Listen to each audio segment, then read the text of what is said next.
Be helpful if I turned it on there, Gary. Make sure that y'all are running the classic version of Fantasy Grounds, not the Unity version.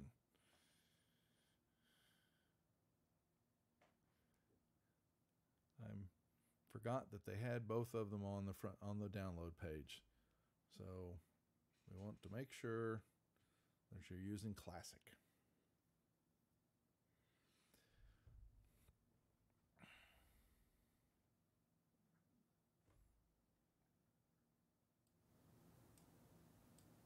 Now it's not, Jeffrey.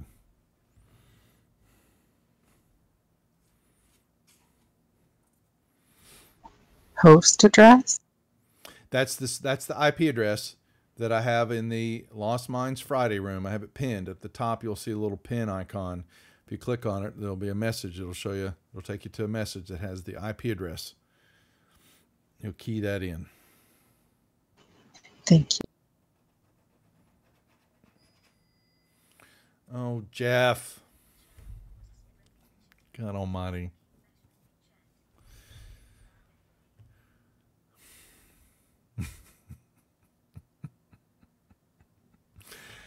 I'm going to have to mute those alerts. Oh, see, I can do it with one little wave of a wand there, buddy.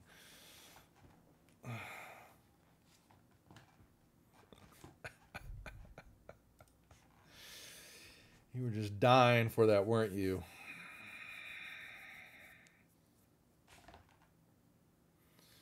Why didn't you hear it? It ran. Did it not? Oh, wait. Oh, I had... Oops. There you go. I had the PC audio muted. So sorry. Oh, what a shame. I know it was. Trust me. Well, that won't be the last time we hear from him. Trust. So, you know, I'm just preparing y'all for the worst. Oh, yeah. I've been saving them up, folks. Saving them up. Thanks for the resub there, Wesley. We appreciate it. But I do, so while we're speaking here, we still got a couple little tech issues, as always, when we have our first session. Jeff, I think you've given me your NPC, but Wes, I need to get yours. I'd like to have those done by the end of the month, so we can start running the NPCs through the games that we're going to have. If you haven't noticed what's happening in Discord, we've got the Lost Minds group here on Friday that's going to be starting off after we'll do this session, and then I'll let them know the bad news that we won't be playing next Friday because of the charity and the GaryCon events. But then we kick back in the first of the month. But I've also got the British are coming. We're going to do this also on Sunday afternoons here now on the channel for a group of Britons. The British, a group of 5 players overseas. And possibly even another game on Sundays that may alternate from every other Sunday. So we need to get the characters done, get them into me, so then I can get the artwork done, and then we can get them created and let them have some fun from time to time with the players.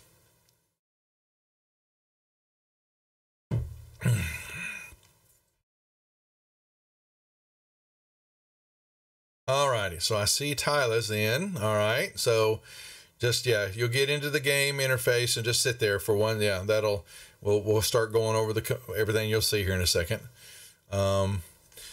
What's up, Excel? We are doing it's training. It's the training wheels session and character creation. Yeah, Paul Revere's. The British are coming. Yes. The British are coming to Praetor's Rejects. So,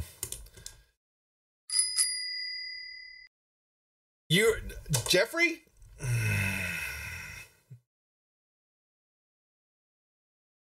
You and this, I'm going to rue the day I started this card system. I'm going to rue it. I know.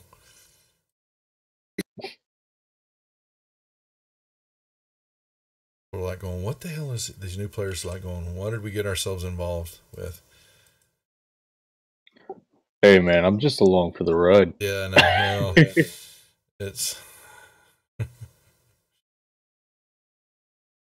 I'm not talking the British at all, Excel.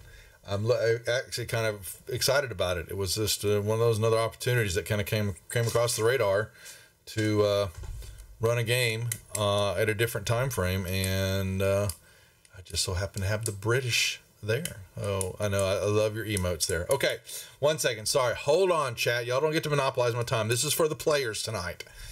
So we've got 3 of them in. We're waiting for the 4th. We were going to have a 5th of the Thai family, but we haven't seen in hide or hair of them. Will they not be joining us? He was actually helping me with my technical difficulty.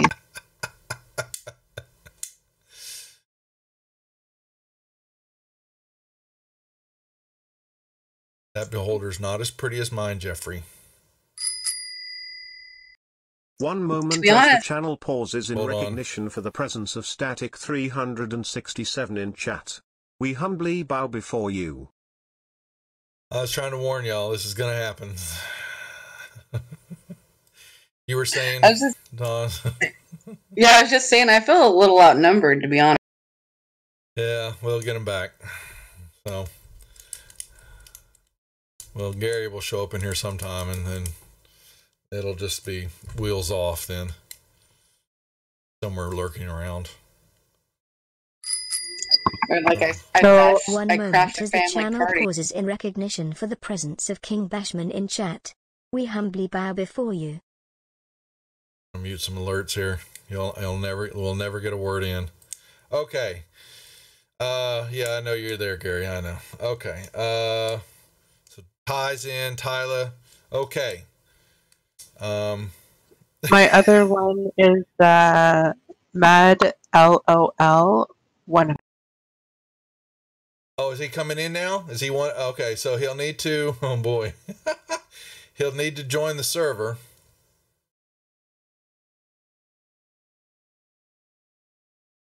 So he can hear what's going on. I like the way the dice roll on this one better than in the Unity version, though. I have not kicked the tires at all. So, and that y'all that are waiting while we're doing, yes, what he's doing is he's grabbing a dice. You have dice down along the bottom, and when you do a roll, you can grab one, you click and hold it down, and then you throw it into the chat box, which is the big box along the left-hand side there. You'll see pretty dice. Now the die. Oh, someone found the dice tower already. Isn't that sweet? That's the tower that you roll in when I want you to make a roll for me, but you don't get to see what you rolled. That's called a DM dice roll, or the dice tower. But yeah, we'll go over this. So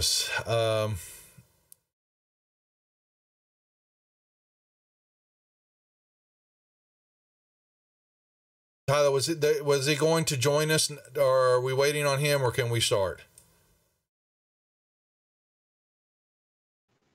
I vote go ahead and start. Okay. All right. Uh-oh. Someone just mad. LOL. Okay. Yeah. Okay. So he needs to. Hold on. Let me invite him to the server. He's got to join the server.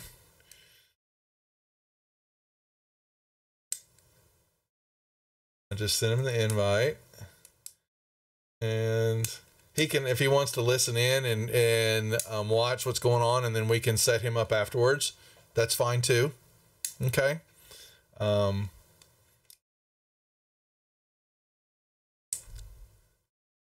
So we'll slowly get started here. All 4 of you should be in. And welcome new players. That's nice, Jeff. You should welcome these new players because they're going to have to put up with you.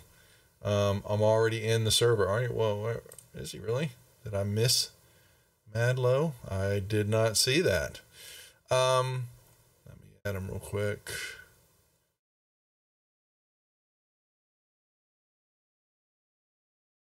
There he is. Boom. Friday and Twitch. Okay, so now he is able to see the proper rooms in the server. Okay.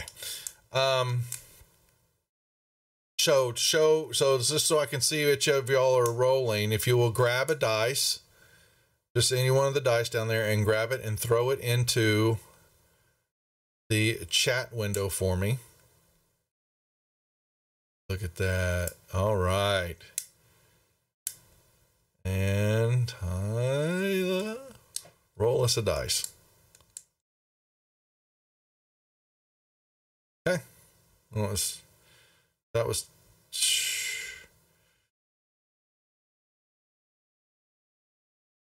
I need Tyler to do it.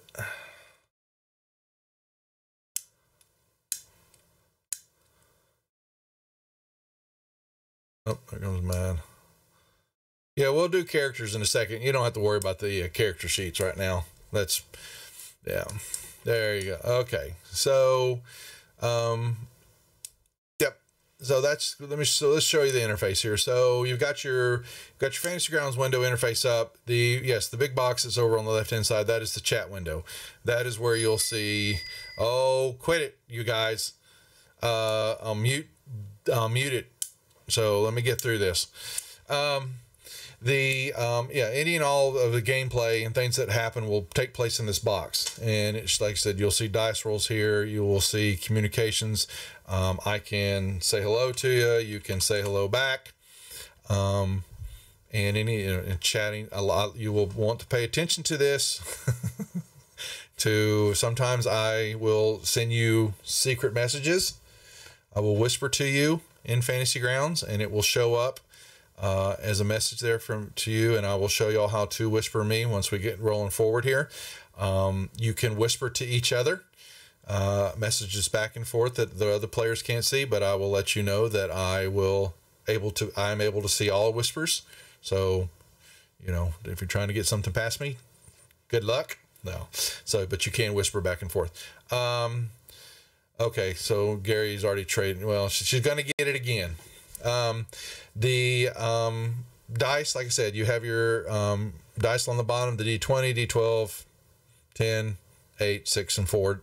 D4 dice is in a row. If you have it, if you throw a dice, if you notice you pick one up and you throw it anywhere else on the Fantasy Grounds window, it just kind of rolls around and spins there and doesn't go back to where it belongs.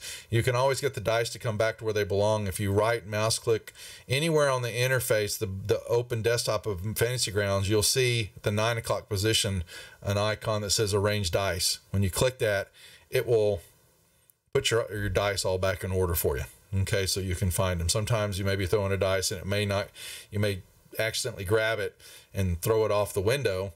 And you can't find it. Where the hell to go? It's behind the windows. Not just right mouse click and reset them. If I ask you to roll a certain amount of dice, let's say I say, well, I need you to roll me 4 D6s. Well, you're going to left click the D6 once, and you'll see that if you keep left click and hold the button, you'll grab the dice and you're dragging it around. Well, keep holding it down and right mouse click 3 more times, and you'll see that you add the D6 a few more times, and then you can throw it in chat. And that is how you can add a particular amount of dice. If I say, give me, and it will happen from time to time, I will ask you to give me a certain amount of dice rolls, and that's how you do it.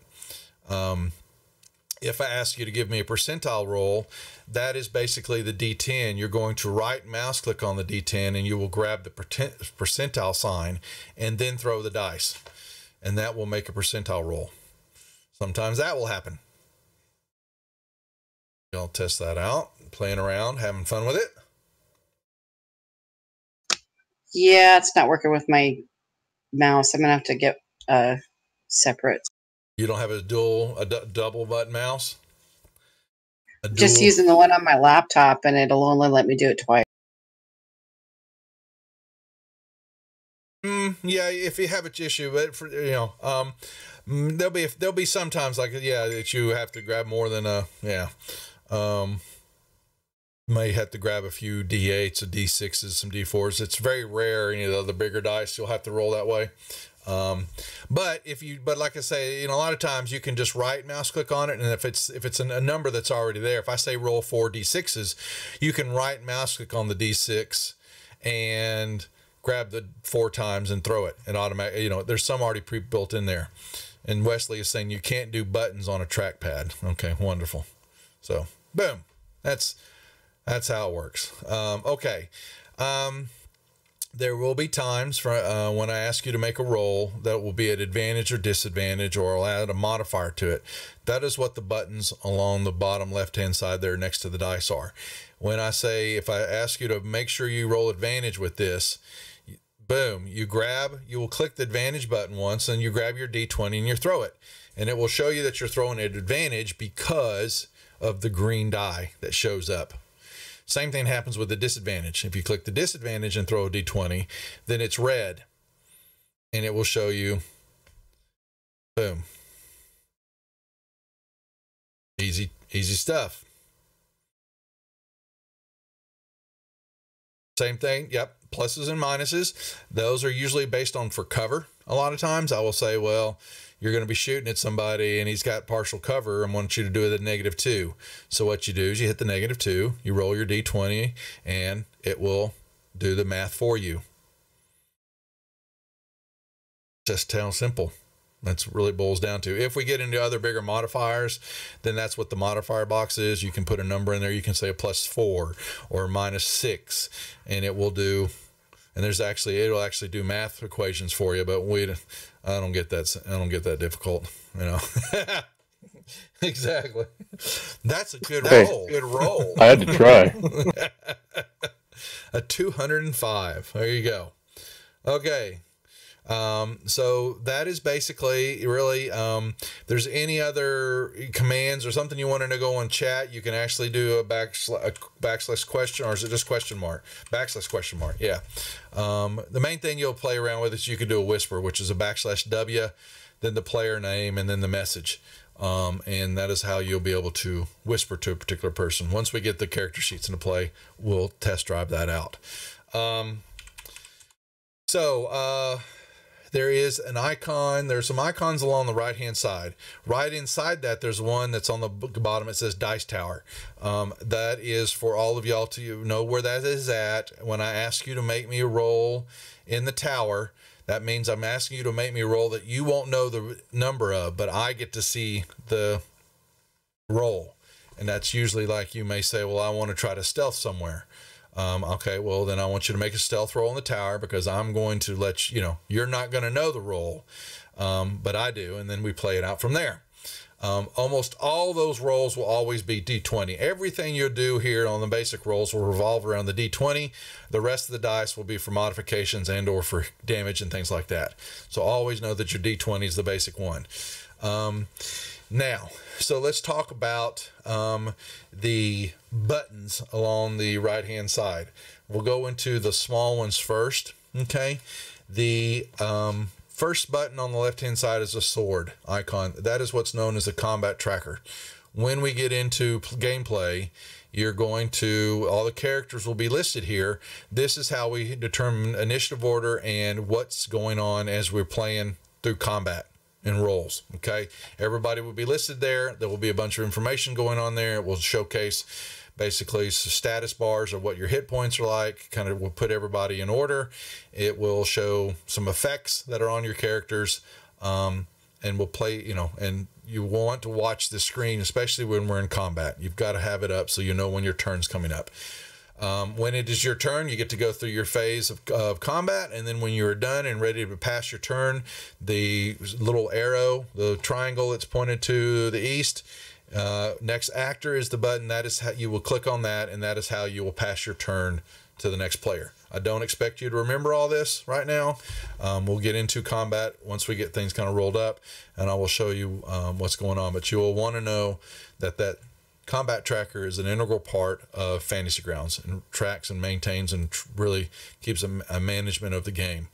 You will also see down there a little button, a little window that says 1 minute on it.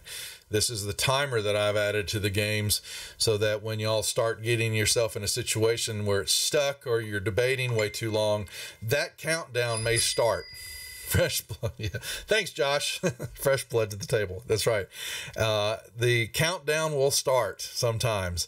And I would suggest that y'all, once you get playing, you want to make sure you pay attention to that, because that is me letting you know that y'all are about to have some bad mojo happen, or someone's about to lose their turn, or things are getting serious because you're overthinking. Okay. There's some times where it's apropos. There's other times where you're just, decisions have to be made quickly. And if I think you've had a long enough time for it, I just start the timer. And you may start seeing dice roll. When I start rolling, sometimes in the background, if you watch the chat window here, let me show y'all. You may be watching the chat window. You're going to see a dice. You're going to see a shadow floating through the background. That's letting you know I'm rolling and doing stuff. And something's getting ready to happen.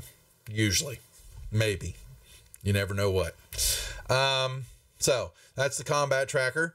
You'll always want to try to have it up somewhere. I usually like having mine kind of covering a good about half of the chat window, so that because you're not going to be looking at everything that's going on chat. Most of the stuff you're looking at chat's usually the last 4 or 5 lines of dice rolls or conversation that's taking place. That's just me though. The icon, we'll go from left to right. So that's combat tracker. The other icon right there next to it on the upper right is called the party sheet. When everybody's in here, you're going to see kind of the general stats for players. You'll see who they are, their race, their class, some of their stat scores. It is a bit also where I can see who's got, you can see overall health for everybody if we're not in combat and things like that. There's some other tabs over there. There's an inventory tab. What you're going to see, really what it boils down to, is there's going to be the parcel items. When y'all find things and discover things, if it's for the party, I will drop them in here, and then y'all can determine who gets what by grabbing this certain icon that's associated with the device, the entity that will be there, and you drag and you drop it into your inventory tab on your character sheet. We will test drive all this, but you'll want to know the party sheet. You don't have to have open all the time, but it's good to be able to see what's in what the party's carrying around and needs to parcel through and give to themselves. And then the last tab that y'all will see is an order tab. Is basically everybody's icons will show up here once we've created characters, and I will ask y'all from time to time to put yourselves in your marching order. Basically, we'll start from north to south. Who's first, who's second, who's third. Basically, if I say you're marching through some woods, or you're in a hallway, or what's the default marching order of the party, and we can maintain it from here so that there's no well, I didn't say I was there. Well, I'm going to default back to the party order from time to time and say, well, this is what I've got, so this is what I'm going off of. You also can draw on it. If you notice, there is a pencil item. From time to time, we may use it, and I don't claim to be an artist at all, so don't hold it to me. But we can put stuff there and use it when we don't have a map, so to speak. That's the party sheet. The next one you're going to look at, we don't really use the calendar option. I'm not worried about that, but I do the colors. The fourth icon is the color icon. This is where you can change the color of your dice. Basically what it boils down to. Each one of you can play around with your colors, change them, make it whatever you want, and it just kind of lets you know. You'll see a little, when you have your character up, you'll see a little dot that will start changing. That's letting you know. And if you draw or put something on the map, that entity that you draw will be in the color of what you've chosen, of what your dice are. So we kind of know who's drawing it. All right. Beautiful color wheel. The mood lamp, that's just for me. I can change the mood lighting. And there's even some more extensions. I've got ton of other lighting that I can play around with, depending on, I don't use it that much, but it is fun to mess with every now and then. The bottom left icon, modifiers.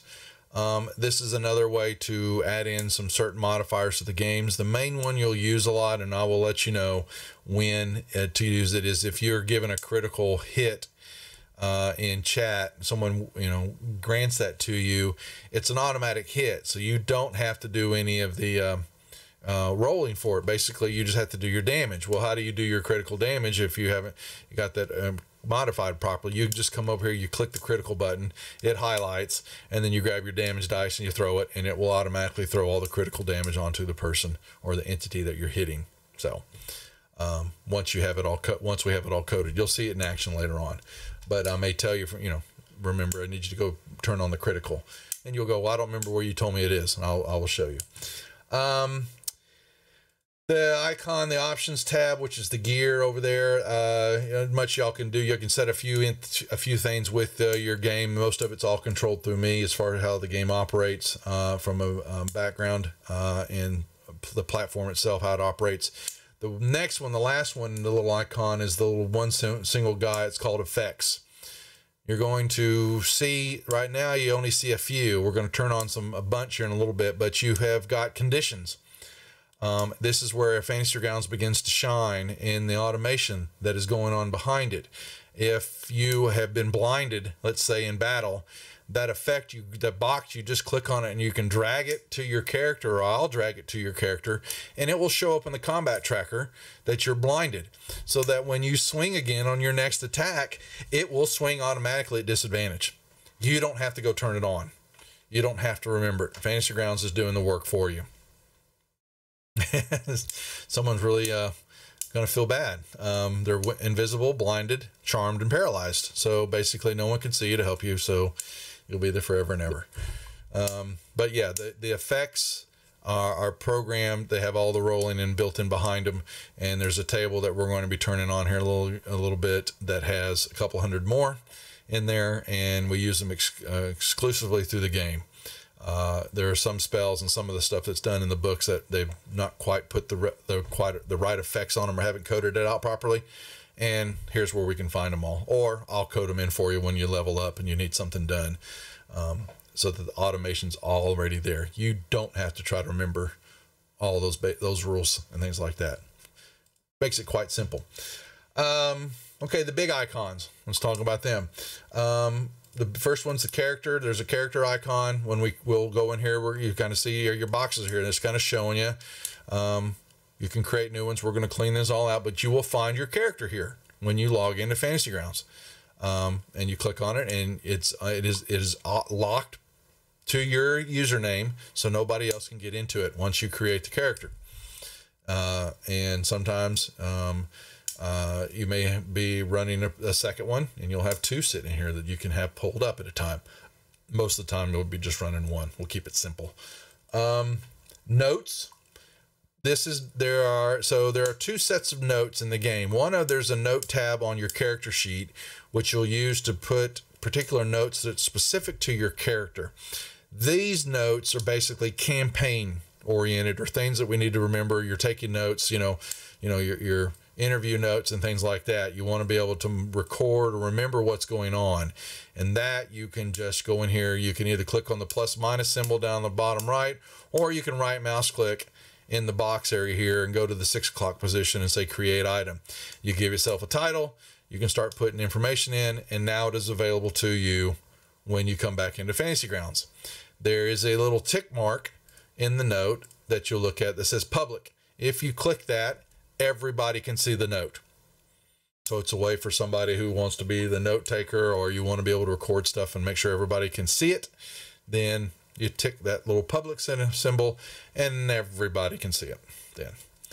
And I suggest that y'all know where this is at, because there are going to be times when you've been given clues or things that you want to remember, and you're going to come back to me and go, what was that person's name? And I'm going to look at you and go, I don't know what you're talking about. In the beginning, I won't, but with my longer campaigns, I usually do. They've got to take notes, and most campaigns don't, but we try as GMs to get you to take notes. The next one, images and maps.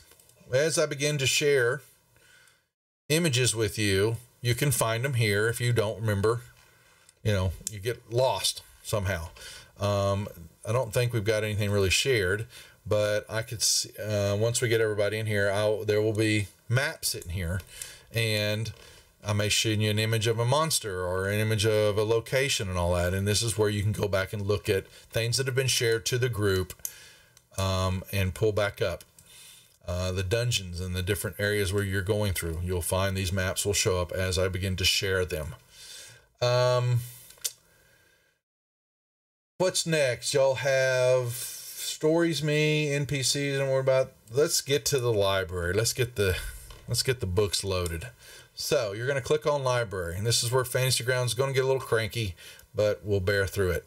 So you open up library, and there's nothing there right now. Shouldn't be, unless y'all's SRD. I don't know if y'all's SRDs will show up, but we're going to go open up some modules. So what we're going to do is you're going down at the bottom. It says modules. You're going to click on them, and you're going to see some books that have green. They're going to have check marks or book symbols next to them.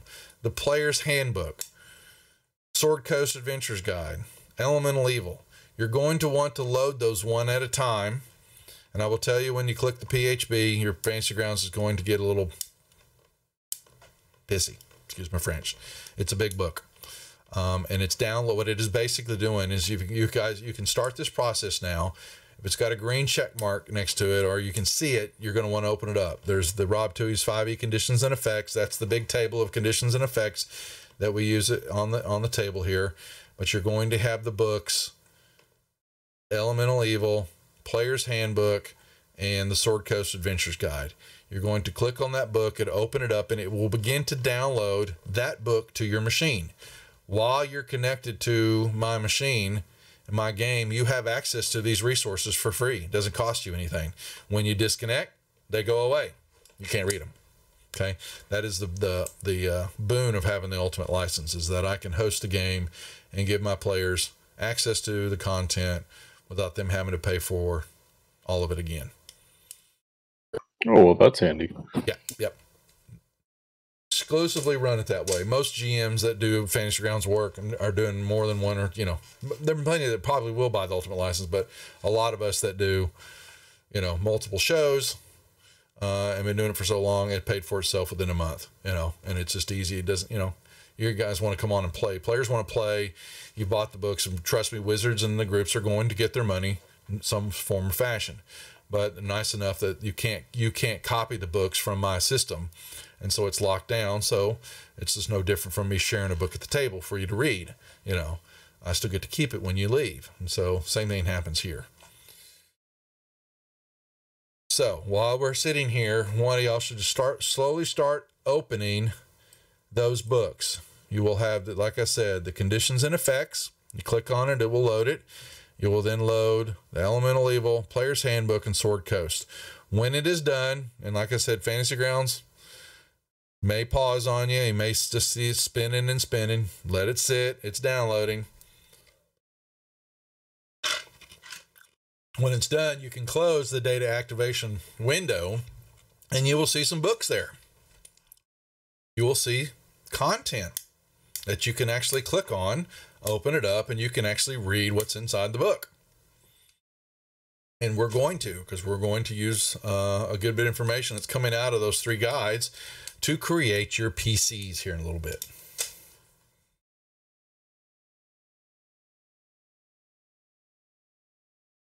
So now I get to sit back and relax while y'all load the books.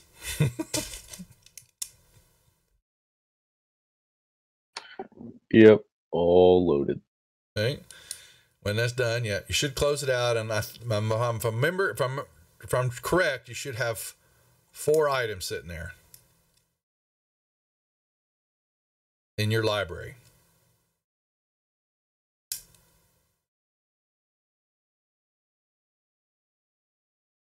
And if you really want to know you did it right, you click, if you've got your library loaded, you can close those windows down. If you click on the little zombie dude, or the little single guy, the effects, when you click on that, you should have a whole bunch of effects now listed in the custom box.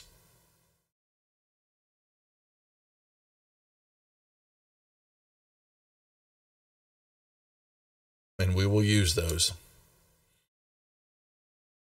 a lot.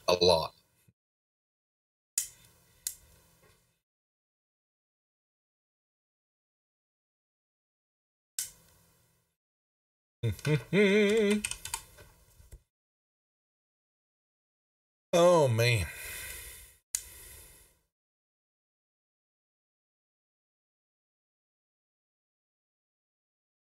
Now we'll wait until y'all let me know you've got the books loaded. Done. Okay. How do I load the books? Okay. Look, you got your library. Go click on library. Yeah. Okay. So I have the books in my core rules. Does that mean they're downloaded? Yeah. Yeah, exactly. You should have 4. Once you get your library, you should have 4 items listed there. You may have the Rob Tui module sitting in one area, and then you're going to have core rules. There'll be 3 books there: Sword Coast Adventurer's Guide, Elemental Evil, and the Player's Handbook. Yeah, I got them. Then you've loaded them. Loaded.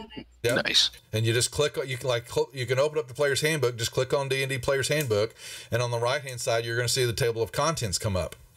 And now you can go in and look at stuff inside there. Click on the little symbol, and then you can go in. Anytime something has something, when it's reviewable. Now we're not king, but now I'm keeping them simple this time. If it has an item, if an entry has something to look at, that little symbol to the left of it shows up. That little big exclamation point. That means that you click on that and it opens up those items, and you can it'll keep opening up windows until you get to the actual entry that you need to read. So loaded. Okay. So everybody should be loaded up. Okay. Wow. I don't think there's anything else really. Not off the top of my head. We'll come, like I said, I don't expect you to remember all this. But we will, no test. But we'll you'll give a couple of sessions of it and you'll know we're looking. Once you have the libraries open up, you really never go back in there. Sometimes Fantasy Grounds will get a little upset, or your system will slow down and it corrupts the data, and you have to go flush the cache. When we do that on your system, then I'll show you how to flush the cache. It removes all that data. You have to go back to your library and reopen up all the books again. So. And it should get a lot better with Unity. With this version, it happens from time to time, just depending on what's going on with your machine. So, with that being said, I think it's time we can get. That's the class part of this lecture. We can get into characters now, and what the 5 of y'all feel like you want to play, and. We didn't really have much time to get into the game room, so y'all could kind of hash this out. So what we're going to do, so it's really based on your roles, or if y'all have kind of ideas already what you want to play, y'all can start staking your claim to that. I'm not going to, let's see how y'all come up with what your party makeup's going to be. Before we go, well, someone might want to consider this, someone might want to consider that. Y'all decided to play wizards and you don't have a healer in the group. Good luck. So we have an elf rogue. That's Doze. Okay. What about the rest of you? You want to type that in chat, or, let's see what our makeup of the party is going to be.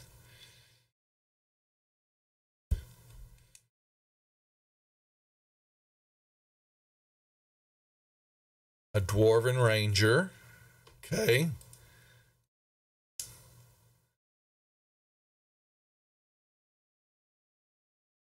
What else? What else everybody got on their mind here?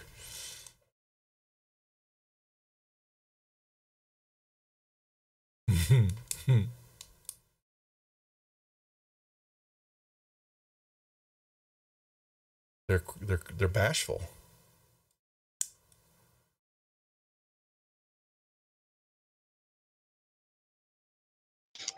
I'm still trying to figure it out. Yep, that usually does it. We've got a ranger and a rogue. Yeah, I was thinking a couple ideas, either the Dwarven Ranger or maybe a Dragonborn Paladin or something of the sort. So let's see what the what's that? I'm generally pretty flexible. All right, I'll bring him down a little. Earlier we were working on his mic levels, and so he was a little low. So now they're complaining that you're too high. So I brought your level down. You leave your level as is. I'll control it on my end. Gotcha. So the Ty family here, are they? I think they're probably in discussions in the room there. We have a whole family here that's playing. That's what I was saying. I feel like I'm a little outnumbered. A half-elf bard, okay. We've got a songster, a sneaker, and a shooter, a ranger, okay. So far, and depending on we've either got a ranger or a paladin. So we still, we're missing a true caster, a true healer, and or tank. And so you guys you're not going to have them all. So that's, that's part of it. You will learn as you begin to play everybody's weaknesses and strengths, and you'll have to play off of that. And, that could be, okay. That's a healer. That's a cleric. There is some, a full-on cleric's going to have a lot of healing. Even the paladin, if he goes that route, there's healing some there. There's, druids have some healing. Even the bard itself has got a little healing also. There's, possibility there, depending on what I just count, first and foremost, what's calling to you. I'm not going to say, that you can't play this. I want what you're wanting to play. I want to make sure the game's fun for you. So feel comfortable and choose what you want to be. Yeah, so far, we still don't have a real tank, and we don't have a real caster. That's true. I'm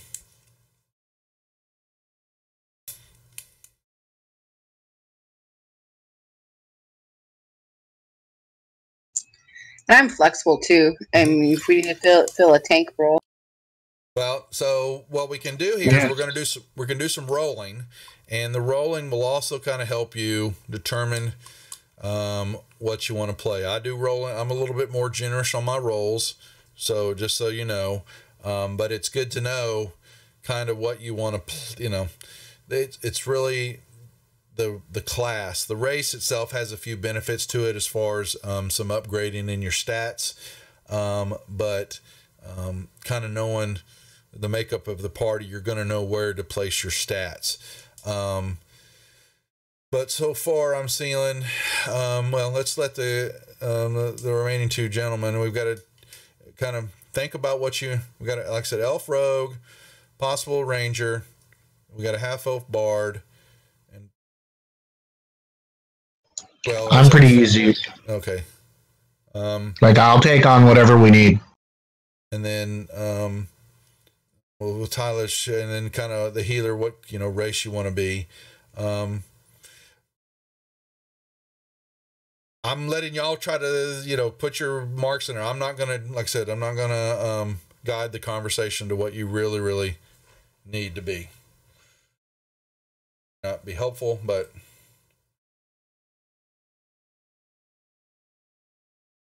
and kind of what your race is going to be also. That will help a little bit.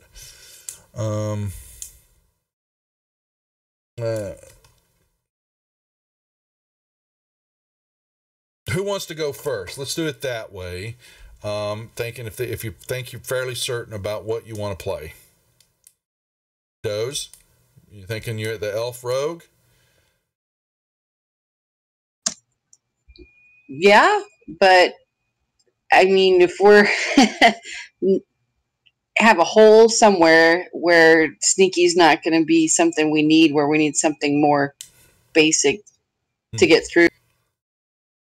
We'll start with the ladies first. We'll let the ladies choose. So you're up first. So let's go. Okay. So here's how this plays out, folks. It's the fun stuff. So, each of you should have, well, looks like Mad's been going crazy on here. Hold on a second. We're going to start over here on the character sheet. So I'm going to delete your characters here. You're going to lose your character sheets. So each of you will open up the character box and, one at a time, click, right mouse click, or click the plus symbol down there, right mouse click and say create item. Each one of you do it once so that you each have your own character sheet up. And we'll look at this real quick, and then we'll begin to do some rolling and then how you're going to place everything in. Almost everything in the character sheet outside of the name, which what you're doing, do not type into yet. I will let you know what you type, and then the rest of it, Fantasy Grounds has it programmed by pulling stuff from the books that you have opened so that it knows how to automate and track everything properly. All right, and we're missing Madlow. Okay, so do you open up the character sheet? You can just click on the box that's in the character there, and you're now looking at a full 5e character sheet and all things about it. The front tab, the main tab, you're going to see where your name, where we'll be pulling stuff in to from Fantasy Grounds in the books into the backgrounds class level. As you start doing all this, it'll start populating a lot of these boxes. If you are asked to make a particular roll on something, like if I say, make me a strength check, that is the abilities on the left-hand side. There's a little dice symbol in that little box right there next to strength. You grab that dice and you drag and you drop it in the chat box, and that will make a strength roll. If I say make it an advantage, then you know what to do. You go down, you click the advantage button, you roll the strength, and it rolls 2 of them then. Okay. Same thing for the saves on the right-hand side. You'll see the little dice over there. When I say it's time to make an initiative roll, that's the INIT box in the middle, where the 0 is right now. That's the little dice. That's your dice for initiative. You roll it and you throw it down, and Fantasy Grounds will put you in the order of your roll in the combat tracker. Down below, we'll have where we have wounds and HP. Everything's tracked down there, plus your hit die. As you gain hit die as you level up, they'll be down there to be able to use during short rest. And that's the main tab. Let's go to the skills tab. That will start filling out as you become proficient in skills. The different skill sets that you have will show you what they are, and if there's an explanation for what it is, that's that little gray exclamation point on the right hand side. You click on it and it will tell you a little bit about that skill. Same thing there. If I say make a nature check, you go grab the little box at the nature die, you drag it and drop it over, and it makes a nature roll for you based on your proficiencies and the extra bonuses that you may have for that roll. Okay, that's the skills. Abilities. Okay, it's empty right now, but as we start pulling stuff over from the player's handbook and the other books, things will start filling in here. Your features, your traits, your proficiencies, they all start filling in, and they will all be explained there. There'll be little indicators telling you what they are. Even languages. Languages will start populating there, and some of you will even get a choice. And so you'll be able to choose a language, and we'll put it in there with the correct name and it is applicable because sometimes I may talk to you in another language. And if you don't know that language, it does not translate it for you in Fantasy Grounds. And and you will see down there, none of y'all understood what I was just said to y'all. You don't know the language. So languages will be important there because some of you might have a language that you run into, somebody that you can speak, which means that you're able to translate. Inventory tab, like I said, that will start filling that out. All the things you're carrying, all your armor, your weapons, anything, all your treasure will all be sitting here, and they will all be associated with weights and locations. And as you start carrying more stuff, you have to start watching your weight, because when you get to your max weight, you get bogged down. You get disadvantages on things. You can't move. You just won't be able to run around and do anything you want. Carrying all the things you desire. So it doesn't happen that way. The notes tab, like I was talking about earlier, will fill all that in as you roll up your character, your name, your age, your height, your gender, all that fun stuff.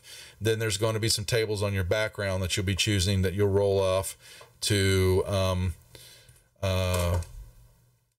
used for RP. Your bonds, your ideals, your flaws, things like that are going to be applicable that you will roll up. And as you play your character to these traits, it helps for the RP and your characters, you know, playing them properly, and inspiration in games. We sometimes will dole that out based on how well you RP your character, and if you play them out properly into the situation that you're involved with at the time. I do reward that. The log tab we don't use at all in this game. It's for Adventure League content. And then the actions tab. This will start to populate as we bring things in. Your weapons, for your combat fighting, your spells, things that you're carrying, or effects or skill sets that you have will be put here. And they'll have things that you basically will go to this tab a lot when you're in combat. And the modes down there below will change the view of this page based on what you want it to look at. A lot of times you'll either have it in standard mode or combat mode, and the view of the page will change based on what you've selected there. So we'll get into that once. We'll do a little combat here once we get everybody's characters rolled up. Okay, so what we want to do is we're going to go back to the main tab on your character sheet. And we've got Doze is going to start off first. So here's how this works out with character rolling, because I'm generous in my character creation, especially for beginners. You're going to get to roll 4 d6s. You're going to roll them and take the highest of the 3.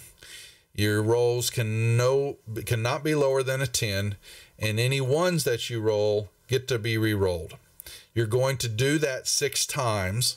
And then you're going to be able to decide where those numbers go in your abilities. So this is why I'm trying to get you to determine what your race and your class are going to be, because you're going to want to put those numbers in their appropriate spots based on what your class and race are, because your race is going to give you a bonus on some of these abilities. If you choose human, you get a +1 to every ability. If you choose elf, I think you get plus to wisdom and charisma, or dex and charisma. There's pluses and minuses based on the races that you choose. So knowing that, as you can, I'm going to record the rolls on your character sheet for you, but basically we can start off first. You're not going to type anything in. You can put your name if you know what your character's name is, or if you don't, you just want to put your name on the top of the character sheet just for the moment. You can do that, just so you're kind of, when y'all are looking at stuff, you know who's whose, and that's perfectly legit. You're going to put your PC's names here, and then when we come back into Fantasy Grounds, I'm going to have you log in to my table with your PC name. All right, so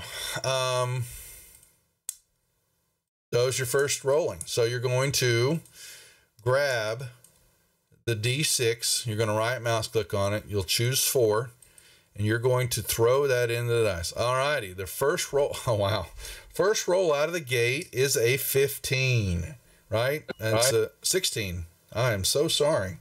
I gypped you one. Okay, you're going to roll again. You're going to do this 6 times and re-roll all ones. So your first number, and it can go anywhere. Okay, so right now, you're looking at, no, slow down here. Slow down, Kimasabi. You've got a 1. And the second roll, you've got right now a 6, 5, 2. You need to give me 1 d6 roll.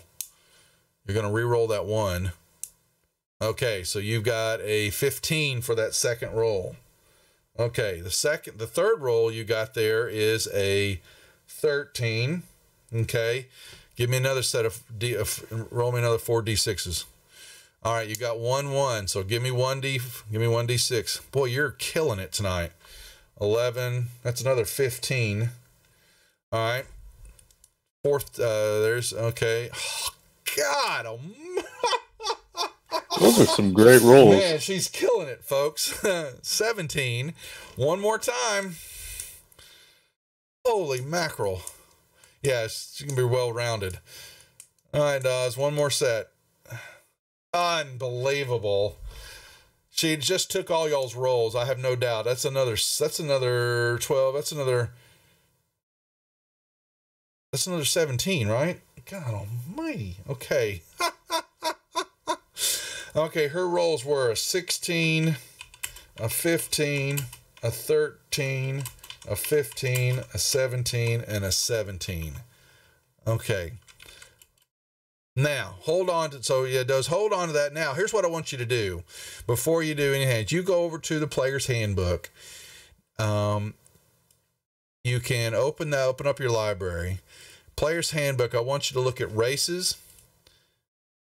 And there's also, I think it's in, in the Sword Coast Adventures Guide.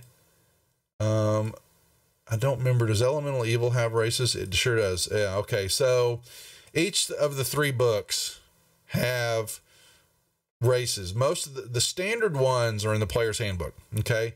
There are some variants, in the other books, plus in those, Elemental Evil, there's actually a Goliath, a Gnome, and Janasa, and Aarakocra. Some other, I want you to look through those, and what you're paying attention to, and you ask questions as we go through this, is you're trying to see, based on the stats you just rolled, what race really will come into play. Class matters too, but I know that, look at them trying to tell me what the hell to do. I hadn't even, stop it, you guys. I didn't tell her to plug her race in yet. I'm letting her read. If she wants to do an elf, that's fine, but I'm giving her the ability. All of you can do this too if you really want to, but this is, your race and then your class are going to, your class is so really long-winded, they're throwing me off here, is the race kind of helps you determine, because most of them will all give ability score improvement.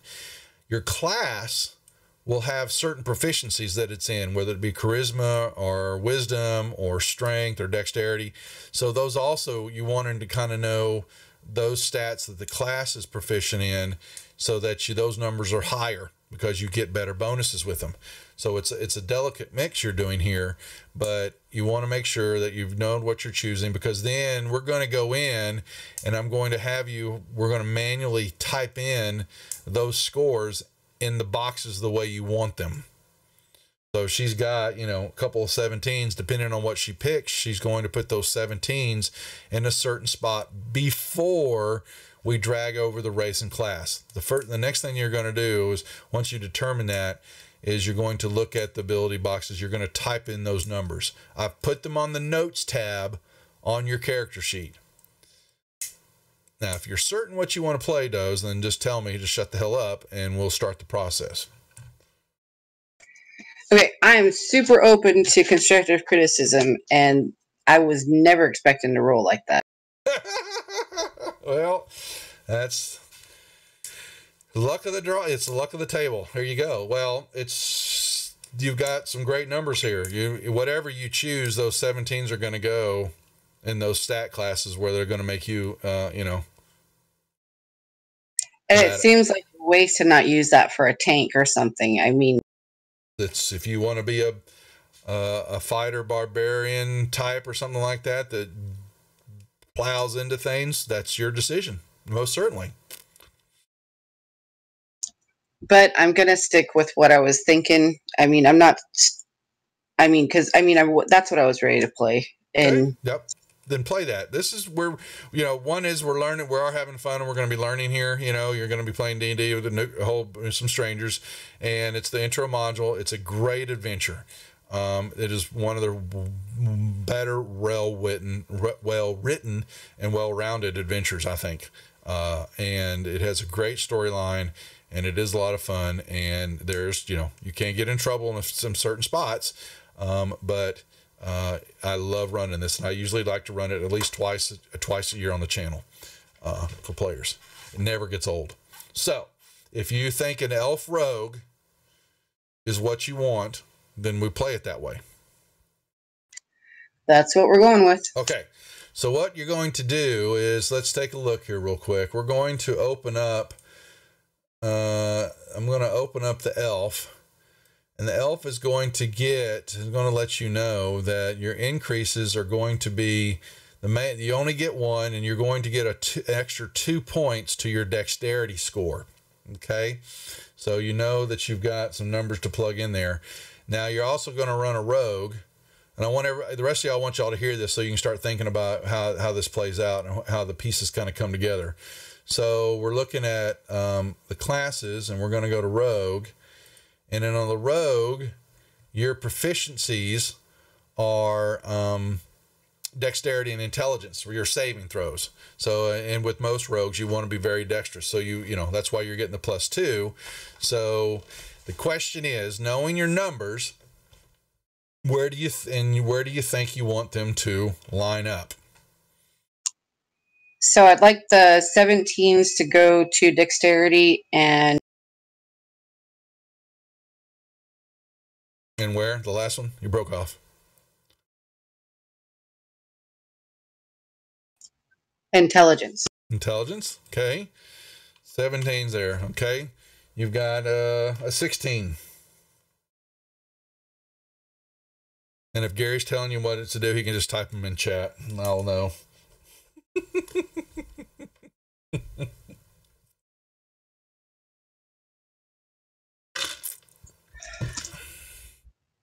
I'm torn. I think between charisma and constitution. So I think that one's going to go constitution. Okay, 16 it is. You've got 2 15s. Charisma. Okay. Wisdom. Okay. And then your strength is a 13. 13. Yep. Elves aren't that strong anyway. There you go. So, boom. So now you've got your base stats are in. So now you basically, so what you do is you're going to when you open up your player's handbook and you go to your races, you're going to click on the races and you're going to have the box come up that's going to have them all listed there. You grab the elf and drag and drop that on race on the character sheet.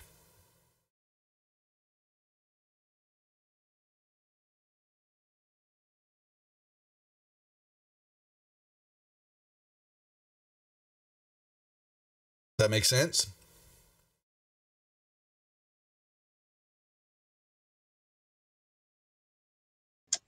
What part do I drag? So you grab that little symbol that's next to the word elf out of the play. So did you follow what I was saying? You open up your library. Yeah, I got it. Okay, open up the player's handbook. And it's saying choose a sub race. Okay, then you have a sub race. You've got sub races to choose, and they're going to be, it's asking you high elf or wood elf. Or a drow, but I wouldn't recommend doing a drow right now. So, high elf or wood elf, and high elf is going to get you a intelligence boost by 1, and a wood elf is going to get you a wisdom increase by 1. Are you a high elf or a wood elf? High. And select, there you go. And you'll notice that your modifiers, your ability scores just changed dramatically. It's got a 19 on her dexterity. Oh my Lord. She's going to be bouncing all over the place. Okay. So that's your rogue, and it's going to start filling in. Now let's do the same thing with your class. So you're going to go to the player's handbook. You'll open up classes. You'll grab the rogue, and you're going to drag and drop it on class and level.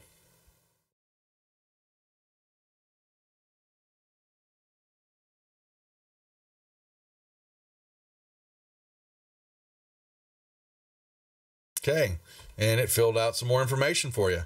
Gave you your hit die, gave you your max hit points for level 1, which you're at 11, based on your roll plus your con modifier of 2. And then you're going to notice that you can go look. It's asking you some proficiency questions right now too, isn't it? Should be. Select skills, yeah. Yep. You've got a number of skills. You'll need to determine what those are. I will tell you probably acrobatics will be one of them, but you choose. You already are proficient in perception because of the high elf. So you don't have to choose that one. I would suggest not to. You can be double proficient in it if you want to. It's up to you. But once you choose those, and so by choosing them, you click on the symbol, your little circle next to them. Yeah, you're going to click off. You're going to choose the ones you want.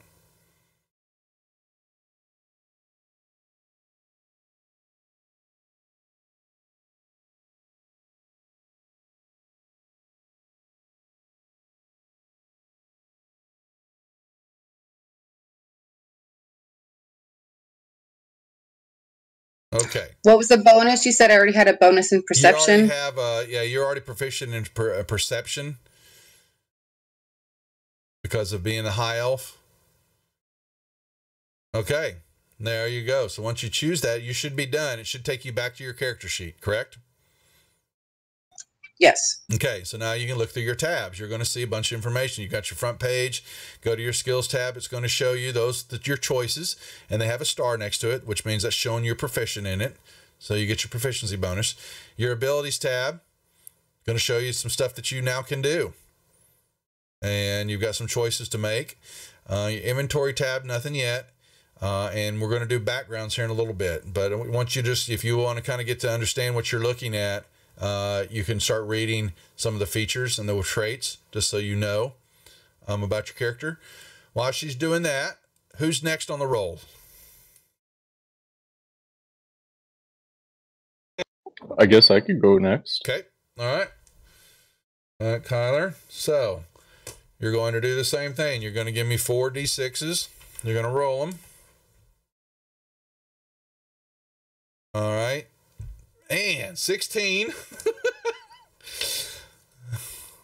Someone's going to get upset in this group because they're not going to get these rolls. Oh, man. All righty. Where's our first roll? There is a 6. That's an 11. All right. Oh, there's your first one. Reroll that. Yep. Try again. All right. 9. 10, 11, 12. Now we're back down to earth here. All right. Oh, God, there's an 18. Okay. 11, 12, 13. Okay. Last one. 12, 4, 16. Golly. Okay. Put your name on your character sheet so I know which one is you. Would you please? There we go. All right. All right. So in the notes tab, we've got a 16, 11, a 12, an 18, a 13, and a 16. Okay. So same thing for you is to decide what your race is going to be and what your class is going to be. So you kind of know where to put your numbers. Yeah, I was thinking dwarf, but now I've read the Aarakocra, and that one seems like it fits Ranger a little bit better. Okay. Wesley, you want to chime in on there? We've had one. He got shot out of the sky one day. Oh, no. No, I'm teasing. You play what you want to play, but yeah, he just chimed in. No. Are you telling me to say no? Yeah, rest in peace, Squaw. It was a sad day on the channel. I think I'll play what you want to play. Okay, so don't listen to us buffoons. All right. Well, so you just goofed. Oh, you got you're supposed to put your stats in first. So hold on. Yep. Sorry. Yeah. No, that's all right. This is how you learn about Fantasy Grounds, and you let it do the work. So I'm going to I think that's you. I'm going to kill your character sheet. So create yourself a new character sheet. All right. And then you're going to know when you want Aarakocra, you need to determine where you're putting those stats. So you've got, I put them here. Let me actually put them on it. Sorry. I'm going to put them on the notes tab for you, because what you're going to do is you can click on the box inside the box and you can manually type in the number for each one of them. So if you want to put, you know, the 12 at strength, you click on the 10 and it will let you change that 10 to a 12. I want you to put those numbers in where you want them. While you're doing that, I want the who's next for rolling up their character. I'll go. All right, all right. So, do you have a good idea about what you want to play? Or do you want to roll first and then determine from there? I want to roll first and Okay, maybe talk fair about it a little bit. And that's perfectly acceptable too. We can, you know, you want to, if y'all want to think about it a little bit, we can do that. So here, so I've got all 5 here. Okay, let's look. Oh, there's our first 10. Okay, Tyler. So the lowest you can get on a roll is a 10. So that's your first roll. All righty, now we're going to 9, 10, 11. There's a 12. Okay. Third roll. There we go, a 12. That's a 15. Okay. Reroll that 1, please. So we got a 14. Okay. All right, your 5th roll. That's a 9. That's a 13. Oh, there's a 1 there. Reroll that 1, please. Okay, much better. That's a 14. All right, one more roll.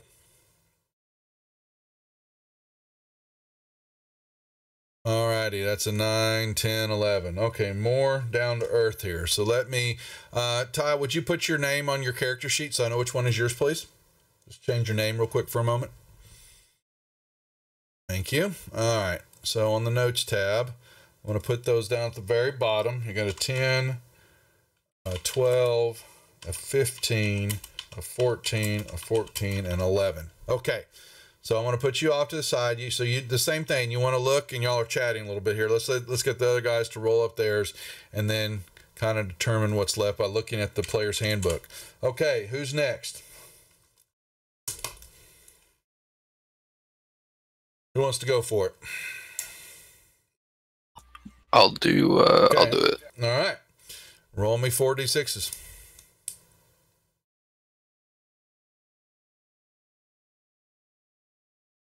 Okay, that's you got a 1, so reroll that one.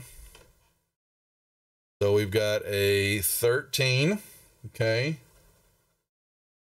Second roll is a 15. Third roll. Oh, you got a 1 there. My bad. Hold on, back up. You want to get you got 1 there. So still okay. Still a 15. So we're good there. Reroll. So your third roll. Go ahead and re-roll totally again. So. All right. Yeah, we wanted that one better. That's a 13. Okay. Your 4th roll. Reroll that 1. So 9, 10, 11, 12. Okay. 5th roll. All right. You got a 1. Reroll it. There we go. So we got a 15. One more roll. 13 again. Okay, so you're pretty even money. Would you put your name on your character sheet, please? At the top of your character page, please. There we go. Okay, so on the notes tab of your character sheet, I'm going to put a 13, 15, a 13, a 12, a 15, and a 13. All right, last but not least.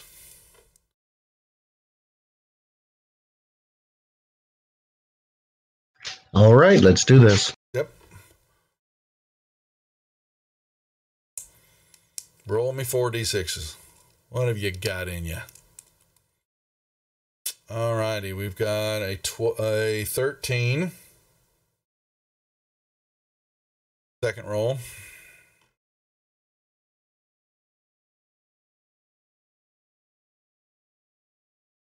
That's a 16. Nicely done. No, 50. Yeah, 16. Yep. Okay.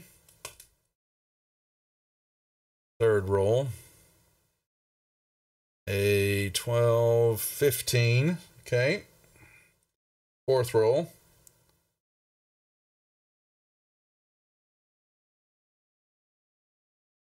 14. Fifth roll.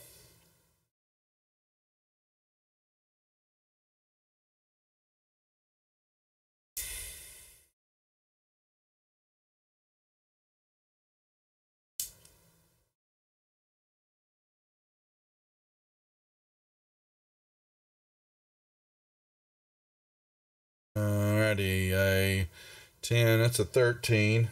One more time, please.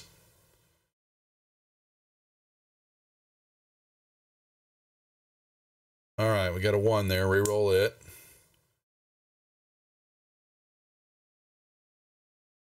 All right, so 10. Yep, lowest number 10. All right, 7, 8, 9, 10. All right, so you're the last one.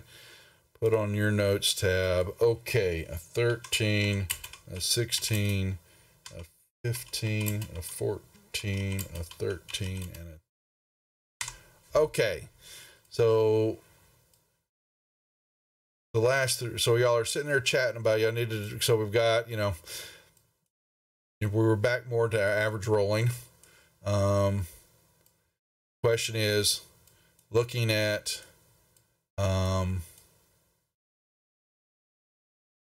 your classes and your races, determining kind of what you want to be, so then you can we'll go in and start manually entering your abilities before you bring over your race and class from the player's handbook. Do we have a decision?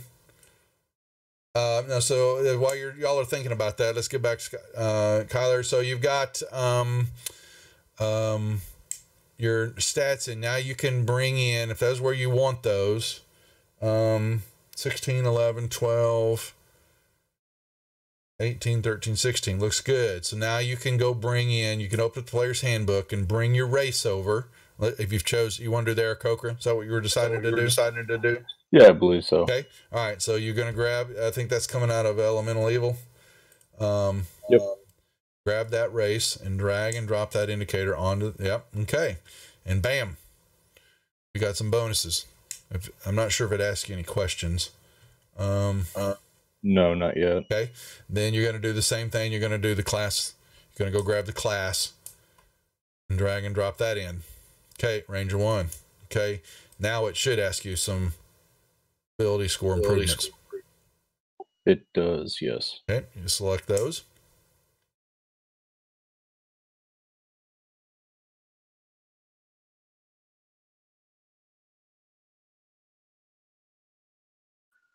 All right. Okay. That's 2 of you down. All right. So, our family. Who's decided what? I was thinking a human sorcerer. Okay. I love it. So, with human now, we're going to do... we do have the human variants, which normally we don't allow the variants. Not sure if you were looking at any of those, or you just wanted to spit out. What are they doing? I'm ignoring you guys in chat, so y'all just keep chatting with yourselves. I'm going to act like y'all are little 2-year-olds, and I'm going to put y'all in a corner. Let me open up. Let me go to the players. Was there anything special on the humans? Were you looking at any other variants? Was human just good enough for you? Let me ask you that. That makes sense, what I'm asking you. I was looking at... I'm open to suggestion, to be honest. I also looked at half. So I want you to play what calls to you. So if you know, humans are easy, and that in the standpoint, you're going to get a +1 to all your ability scores, and they're they keep you inside your box. I like to tell you, if you want to have a little fun with us, you're going to be, so you can know that we can be silly while we're being serious in our gameplay. If you think you said halfling, and you think you can run around and cause trouble, go for it. Okay, that's what we're doing. Oh, that's awesome. Okay, so what you'll do is you're going to open up the player's handbook and go to the races and grab the halfling indicator, the little symbol next to halfling, and you're going to drag and drop that onto race on the front of your character sheet. And then you will get a sub race for the halfling. The halfling is either, I forgot what they are. The halfling is either Lightfoot or Stout. And so the Lightfoot is basically very one that's kind of more sneaky-ish. You know, he's got a natural stealth. You get a +1 to your charisma. The Stout one is a little bit more resistant. You know, he's stout. He's hardy. And I would assume he got a +1 to his con. So knowing that, one of those are going to give you, the halfling itself right off the bat is going to get +2 to the dex, and then either you're going to get an extra one to your con or your charisma. So those are then when you're looking at your numbers, you kind of know what those numbers are going to change depending on where you put them. I know it's a little bit of thought process there, but it is kind of important here in the beginning. So, and don't pull it over yet, because we need to actually put those numbers in first. So which one? So of the halfling, knowing that you're going to get a boost already to dexterity is going to go up 2, but your subclasses are either the Stout, which is a +1 to your con, or the Lightfoot, which is a +1 to charisma. Actually, I would have thought dex, but I would have thought incorrectly. So Lightfoot. Okay, so the Lightfoot, the dexterous one. Okay, so that means that we know that we're getting 2 to the dexterity and a 1 to the charisma. So you've got, you rolled 10, 12, 15, 14, 14, 11. So knowing that, where do you think you want to put your numbers? If you can remember all that. Oh my God, help me. Well, that's fine. So if you're talking about a sorcerer, so let me, we'll go bring up the class, and we're going to go to sorcerer, because you're going to be flinging spells and having some fun with that one. You need to be good with intelligence. Spell-casting is based on your cantrip, spell-casting modifier, sorcerer's table, spell. Oh, it's charisma. Charisma is what you want to have a high stat in. So you know right off and you're going to get a +1 to your charisma because of what you chose. So your highest stat is a 15. So you're fairly certain that your 15 is going to go in the charisma box. Yes, please. Okay, so I'll let you do that. So what I want you to do is you go click on the 10 inside charisma and change that to 15.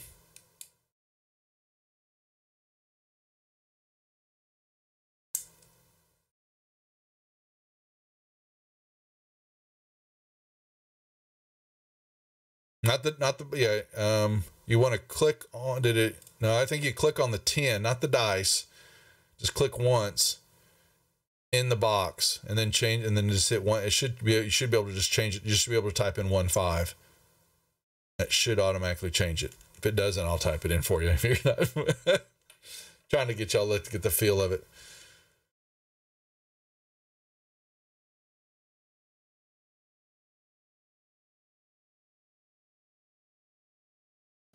It's not letting me change. That's fine. I'll do it. Okay.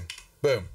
We'll go over it again. We'll look at it later. I don't want to hold everybody up. So, you know you're getting a +2 to your charisma modifier. That's going to go up. We're not worried about it anymore. Your dexterity is going to go up by 2. So you've still got some 14s, and your next one's a 12. So, what do you think? Intelligence. You want to put a 14 in intelligence? Okay. And what do you want to put the other 14? In dexterity? Yes, please. Okay. Now you've got 12, 11, and 10.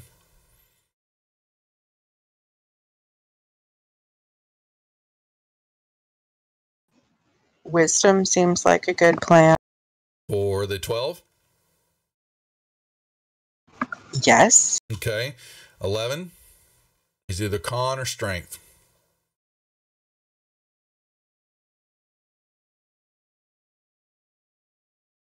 Con. That's probably good. Yes, halflings aren't that strong. You know, you're not going to be an 18 a halfling, you know. So it's been happened before. Okay, so there are your stats. So now you will go grab the halfling race from the player's handbook. Grab that little symbol next to halfling and drag and drop it on race on your character sheet.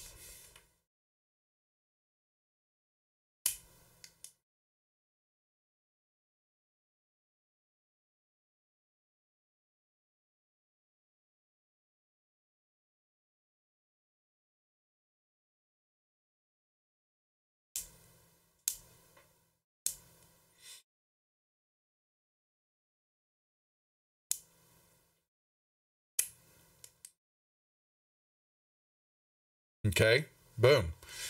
And then you'll do the same thing for your class.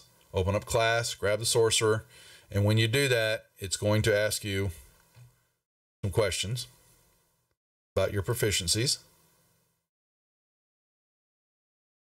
So we've got, go ahead and drag that into your class and level. Your class, sorry. We've got a Aarakocra Ranger and a High Elf Rogue.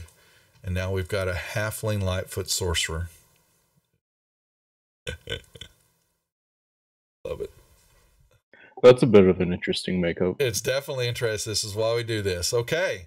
So, she's still picking. I'm choosing your skills. Yep, that's right. You get 2. Well, you're a sorcerer, so, one of them should be an Arcana. Hate to tell you that. And then the other one, it's up to you. And you want to know what they are, you can go look at your, if you got the player's handbook open still, you can still go look at the skills, and it will, then they're listed there, and you can click on the indicator, and it'll bring up real quick to tell you what that is. Now, you don't have to take Arcana, just letting you know. Probably want to. Well, Arcana is actually intelligence, and you're charisma based, so that actually, well, your decision. I'll shut up. You've got 2 choices. You're actually going to get some more choices here in a little bit. So with y'all's backgrounds, they're going to actually ask you for some choices, but we haven't got to that part yet. He's already got it there, Wes. He's doing caw-caws in the chat. He's the new chicken. Isn't that like the whole role of the Aarakocra? Yeah, it is. Yeah. Well, Wesley had enough of it until I took him out of the game. He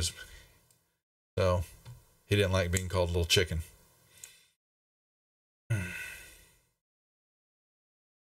But it was his gameplay, so don't worry about it. Oh, shots fired.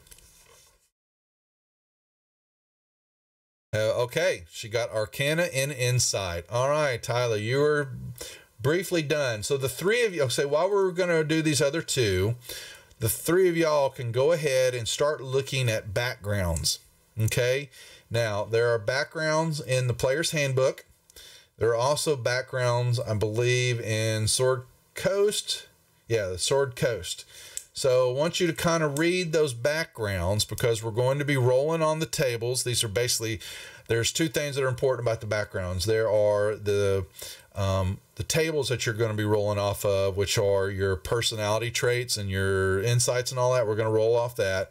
But they also show you proficiencies. They have extra boons that you're going to get for skills. You might get an extra choice in language and things like that. And then there's extra stuff for equipment that we'll deal with when we let you all go shopping here in a little bit.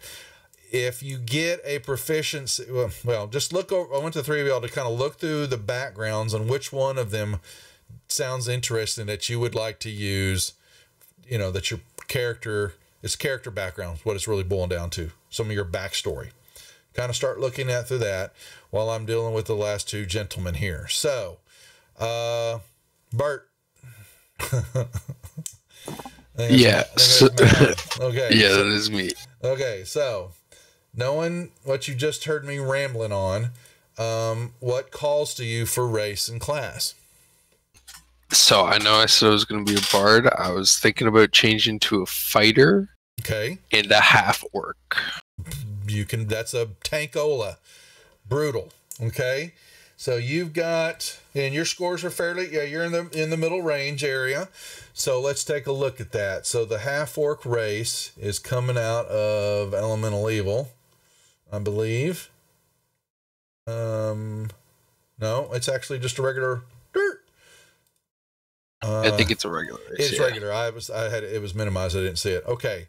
So the half orc is going to tell you that I'm pretty certain that's going to be a strength 2 and a con 1. Okay, that's not bad at all. So knowing that, do you kind of know where you think you want your stat numbers to be? Yeah. Okay. So I definitely want to put a 15 in strength. Okay, 15's there. Okay, what's your other 15 going to do? I think I'm going to put that one in.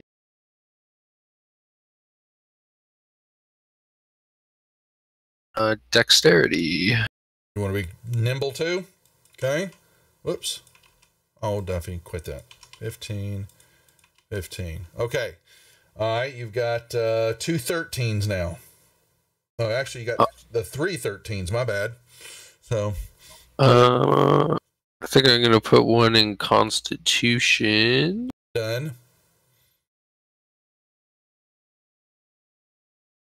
And in Intelligence. Okay. And one more. Wisdom or Charisma? Charisma? Half orc that's charismatic, huh? You got a 12, so there's not much difference between the two. You know? Yeah. Do I want to be beautiful or do I want to be smart, you know? I think I gotta go with looks. Yeah, I would have to ask your family, the rest of your family there. So they're gonna go, oh boy, that's a reach, right? Okay. All right. So 13 on the charisma. Yeah, there we go. Yeah, we've heard that before. And a 12 on the wisdom. Nicely done. Okay, so now you'll grab the half orc race symbol, the indicator, and you're gonna drag and drop that onto race on your character sheet, please. Boom. Bingo, you got your ability score improvements, and now you'll do this. Now, did you say you were going to do a fighter, or were you going to do a barbarian? Which one was calling to you? I like the fighter class. Okay, go right ahead, grab the fighter, drag that onto your class, and it's going to ask you some questions. Boom, I'm here. Okay, yep, pick your proficiencies, please.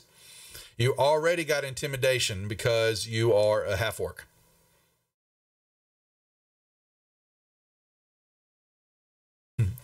That's right, Jeff. The Zork that's sticking the pointy end of daggers into children and not being sorry about it. And looking good, too. Yeah, she thought she did. Yeah, she was. She was playing it right. Well, we were so giving her teasing about it. She was upset with us. Actually, it was in this game too. That's right. Zork was in this game. That's right. You think I should do insight and perception or survival and acrobatics? I am not telling you that. That is all. It's partially for proficiency rolls, but also you're gonna, it's how you play out your character. Now, you read up on them. Because there's also what's going to happen is the backgrounds that you're going to be looking at, they're going to give you some other ones also. So there's possibilities that you could pick them up elsewhere, or I'm not going to guide you on that at all because I want you to be choosing it, and then this is how you learn. So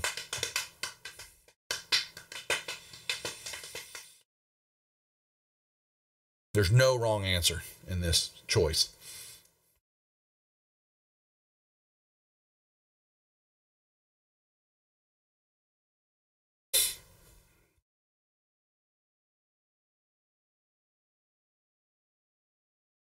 All right, I did it. Okay, so once you so you're good there for the moment. Now, if you'll go start looking at backgrounds in both the Sword Coast Adventures, Player's Handbook's got the most, but the Sword Coast has some pretty interesting ones too. Kind of look through a few of those and see what calls to you as some of your background of who you are, how you want to play them out. Last but not least, Devious, what are you thinking about? We have got, what have we got in play here so far? We have got a half-orc fighter. We have got a halfling sorcerer, trouble already, a high elf rogue, and a Aarakocra ranger.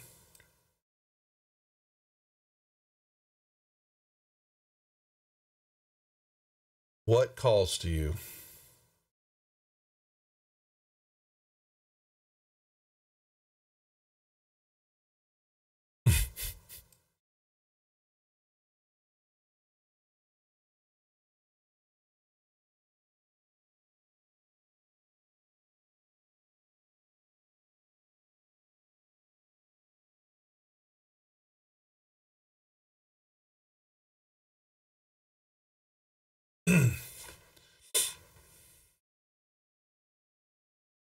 What do you think, Devious?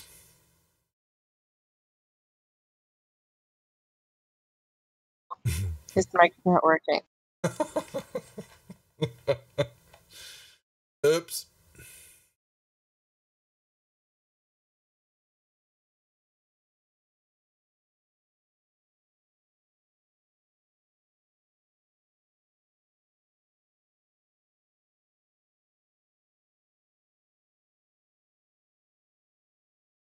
I can't. Let me see that, Jeffrey. It looks kind of cool. It's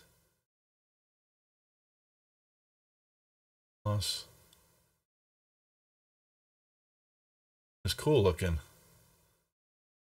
I have to see the bigger version of that, dude. Thank you. Can I? Oh, open up original. I was like, why can't I read that?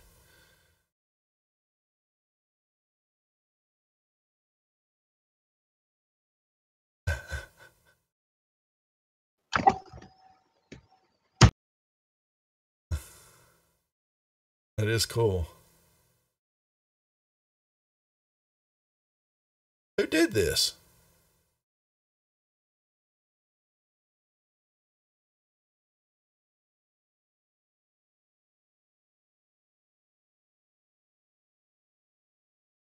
You did? Dude, I did not know you did that. I'll post this there in chat. Hold on a second.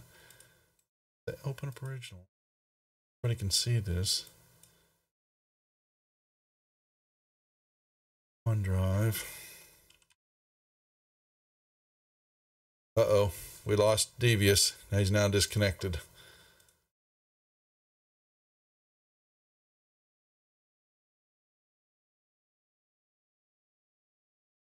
Had problems. Uh-oh.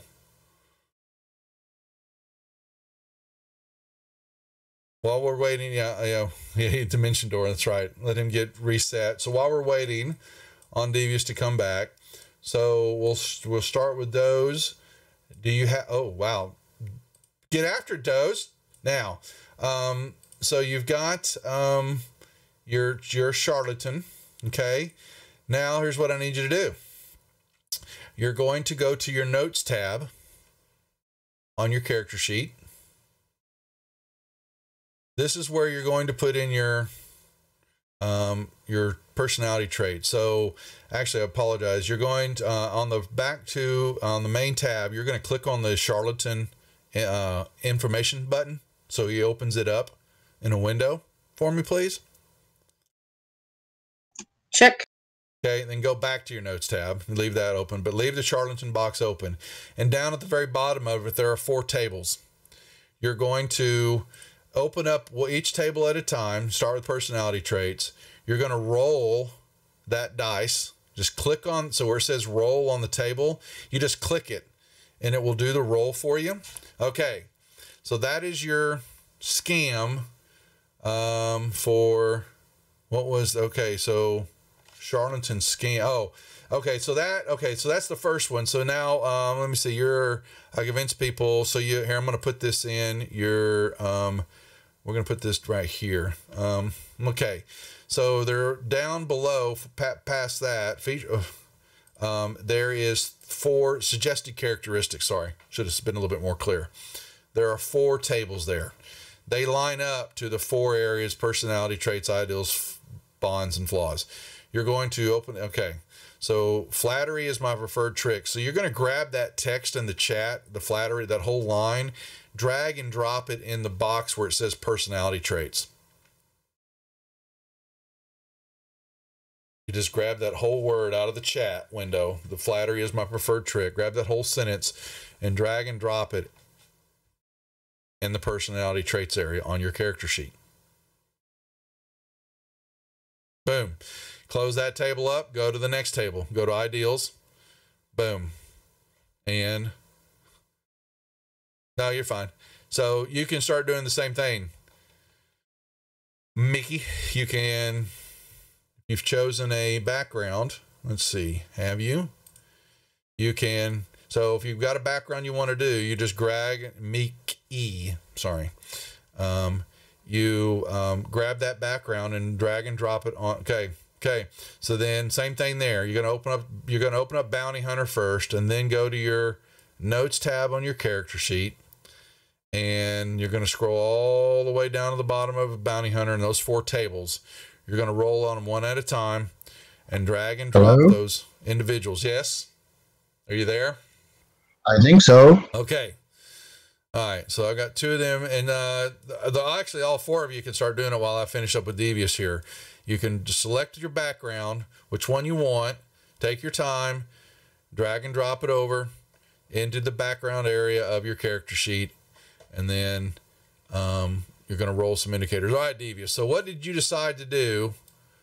Or have you? I had to reboot my computer. Sorry. Okay. But I'm just reloading Fantasy Grounds right now. Okay, you're still in. Okay, wait. Let me know when you get back in. While they're rolling, I've still got Tyler. Well, I was thinking either a wizard or a warlock, since we don't have any. You got a sorcerer. So. Oh, okay. That's true. What y'all don't have. Now sorcerer's got some, I mean, but play what you want to play. So I don't want to ruin it, but, I'm easy. Like, if I was thinking originally a fighter, but then I knew, Mad Law took on the tank role. So I was trying to think of what else. You're missing healing, honestly. Hate to tell you. Okay, yeah, that's fine. I'll play a healer. I don't have a problem with it. Okay, so it's a cleric, paladin type, which still is a fighter. The bard has some healing in it too, or straight up just cleric. So cleric is better healer than paladin, say? Yeah. So you're going to have more access to more spells. As a cleric, but that's not to say that they're better. Just your tasks. So the paladin's got healing in it, but then you also have smite. You've also got some pretty nice little things that of dealing with baddies. But you have to, you're going to have a mix of them. Where with a cleric, you're straight on. You've got some tactical attacks, but a lot of what you do as a cleric is healing, and in the background casting and doing things like that. But the question is, which one sounds more interesting to you to play? See, the funny thing is, I think a cleric sounds like a better fit, but I would normally play a paladin. But do you play a paladin, or I will task you, if you're used to playing a paladin, and then play something different, you can go outside your box. Yeah, but it was in a totally different game. But yeah, no, I'll play a cleric. I'll try cleric. Okay, what about your race? See, that I wasn't sure of yet, because I wasn't sure what I was going to play, so I'm not sure. What would be a good cleric? I would say human normally, but cleric's a cleric. The race is just how you want to RP and some of your other backgrounds and things like that. Be whatever you want, honestly. Okay. All right, let's go, I guess, with a human cleric. Okay, human cleric it is. Okay, yeah. I'm gonna say wisdom boost, and a human gets a boost across the board. Gets one to every ability score. So, and a cleric is a wisdom caster, so that you're looking at wisdom and charisma to be kind of where you're, and then cons too. But Like I said, the human gets a +1 to every ability stat. So it really, you're coming off of 16, 15, 14, 2 13s, and a 10. So saying that, where do you think your 16 is going to go? Wisdom? Yeah. Okay. You got a 15 and a 14.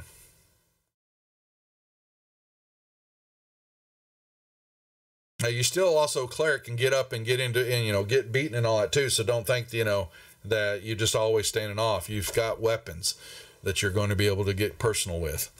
So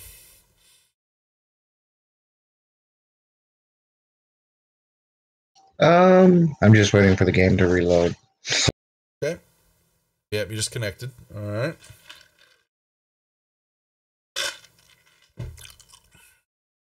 All right. It's almost there.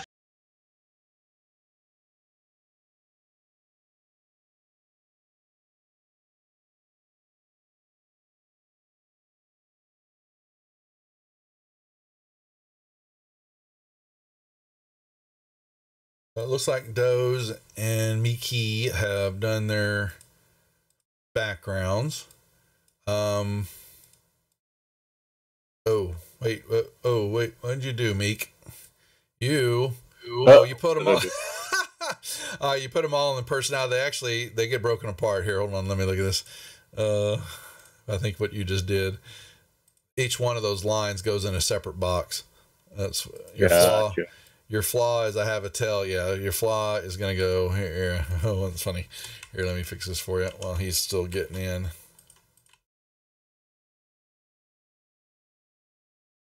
All right, I believe I'm in. Okay. So what we were talking about was you've got a 16 so far for your wisdom. What is the next one? What do you think? You've got a 14 and a 13. Oh, 15, and I have 15 and a 14. My bad. Yep. Sorry. And you said a cleric needs what? More wisdom. Your saving throws are your main class is spellcasting is wisdom. Okay, so you're good there. From there, it's looking at charisma, or if you're strength. Depends on what you're going to be doing. If you're going to still want to get up and get some fighting, which you can, because you can wield weapons. You're still getting a +1 across the board. Every one of your stats is going to go up by 1 when you choose human. So okay, so then we con or strength. Yeah, that's what I was thinking. Probably con or strength. So we can go maybe with the 15 for con and 14 for strength. Okay. All right, 14. All right, you've got 2 13s and a 10.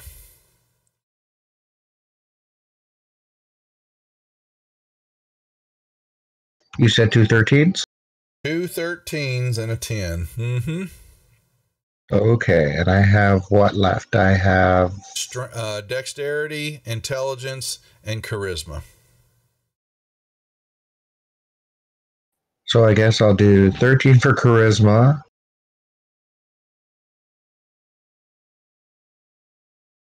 Okay.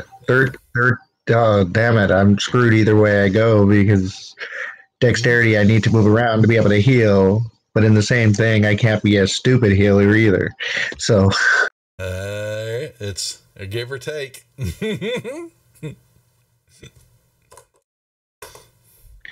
All right, I'm gonna have to go with the 10 on the dexterity. Okay, and a 13 on intelligence. Yes, please. Okay, all right. You guys stop it. It's his game. They're metagaming it now. Okay, so now you can go open up the player's handbook and go grab human,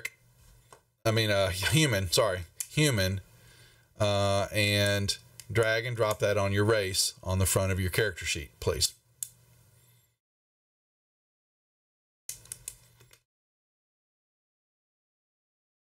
Now, Bert and Tyler, were y'all looking at your backgrounds?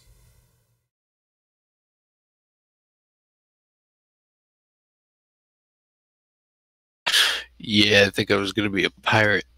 Okay. You can. We've done that and we've heard that before. You can grab that background. There you go. And you've got some proficiency. Yep. You've got some stuff we'll go through and shopping. Very nice. Okay. And you've got a bad reputation. Okay. What about you, Tyler? Okay. She's going to be right back. She's just using the washroom. Okay. So for you, you got to, yeah. So we need you to go ahead and get the human out of race and drag that over into your character sheet for you, Devious.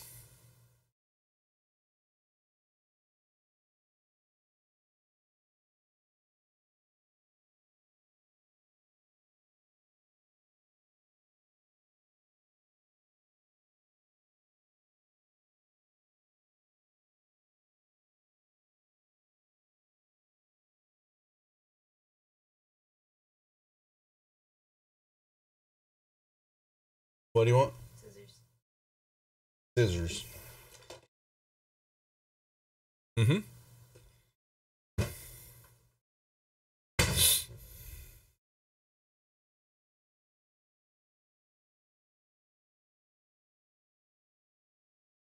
You find it, Devious? I'm trying. I don't know why. I'm trying to drag it over, but it's not working. So you grab the little symbol, the little exclamation point next to human, and then drag that over and drop it onto the race area.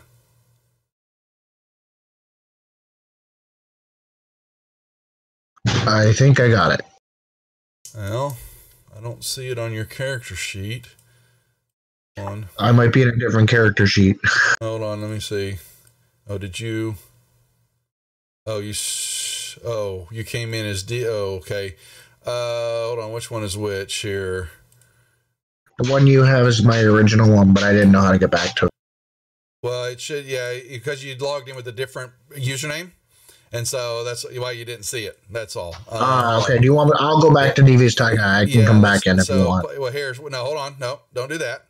I'm going to clear the owner. So I can clear the owner on this one. We don't need this, so let me delete this item.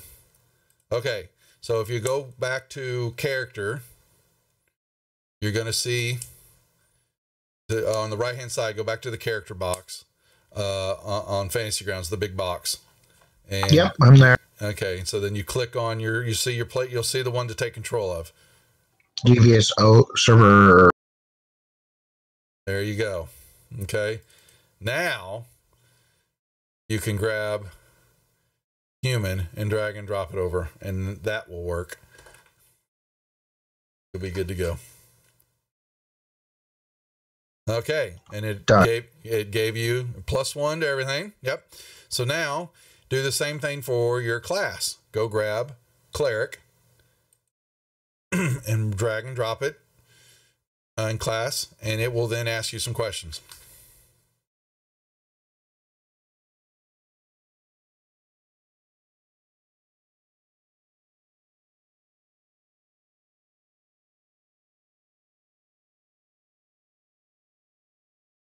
Okay, should be asking you about your skills. You're going to be choosing some.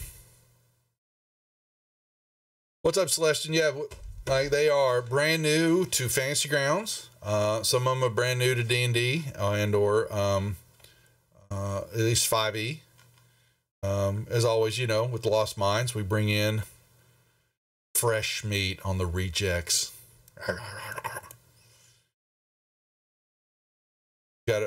And they're locals, not some locals. So we've got, I believe I heard Corpus Christi.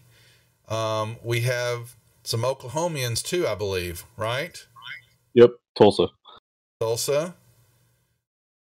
And I don't remember where the Thai family's from. We're in the Great White North called Canada. Oh, y'all on the other side of the border. Okay. Well, yep. Welcome.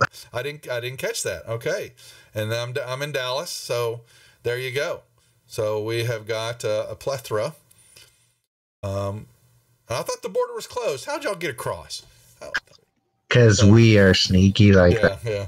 Well, y'all were smart. Mexico just finally closed it on the south side of us. So Just get our shit together. Well, there we go. And like I said, so some of the people are listening, we have got coming up, I've got to work with the rest of the group, get them into the server, but we've got the British are coming. Sundays, we're going to start doing a Lost Mines for 5 British players. Sunday afternoons, probably looking at 1 or 2 in the afternoon, and running, since we got a lot of time on our hands coming up. We're going to be running for them. Yes, the Redcoats are coming. And the Slave Lords, looking at getting that when we get that game run up. It's either going to be Saturday night or we'll be running on Sundays. We're going to do the Sunday games are going to be like every other. One week we'll do the British game, and then the next week we'll do the Slave Lords, and we'll alternate that depending on everybody in the Slave Lords game when they're scheduling. So don't know quite yet. I'm torn. Go ahead. I've chosen Persuasion, but I'm not sure what else, because I know there's a couple of people in the group that have Insight. Mm-hmm. So I'm not sure. Should I Medicine, Religion, or History? Well, I'll bring him down a little bit more, Gary. You're a cleric, so you tell me. Medicine. Yeah, I figured as much. You tell me.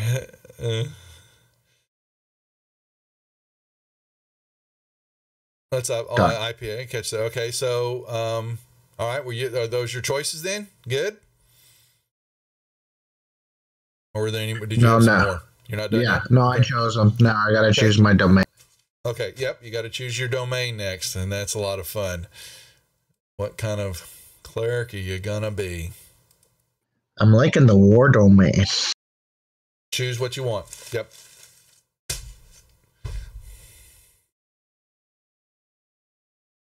It's chosen a lot. It's chose a lot. And it's because it's good. It gives you the ability to not only heal, but like I said, you get to get in and fight some too. Okay. Done. Okay.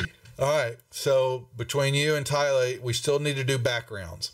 So you're going to look at the backgrounds in the player's handbook, and figure out which one of those are, and drag and drop that also onto the backgrounds tab, on the front of the main page.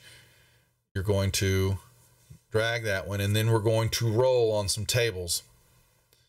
But first, let me know you two still need to do your backgrounds.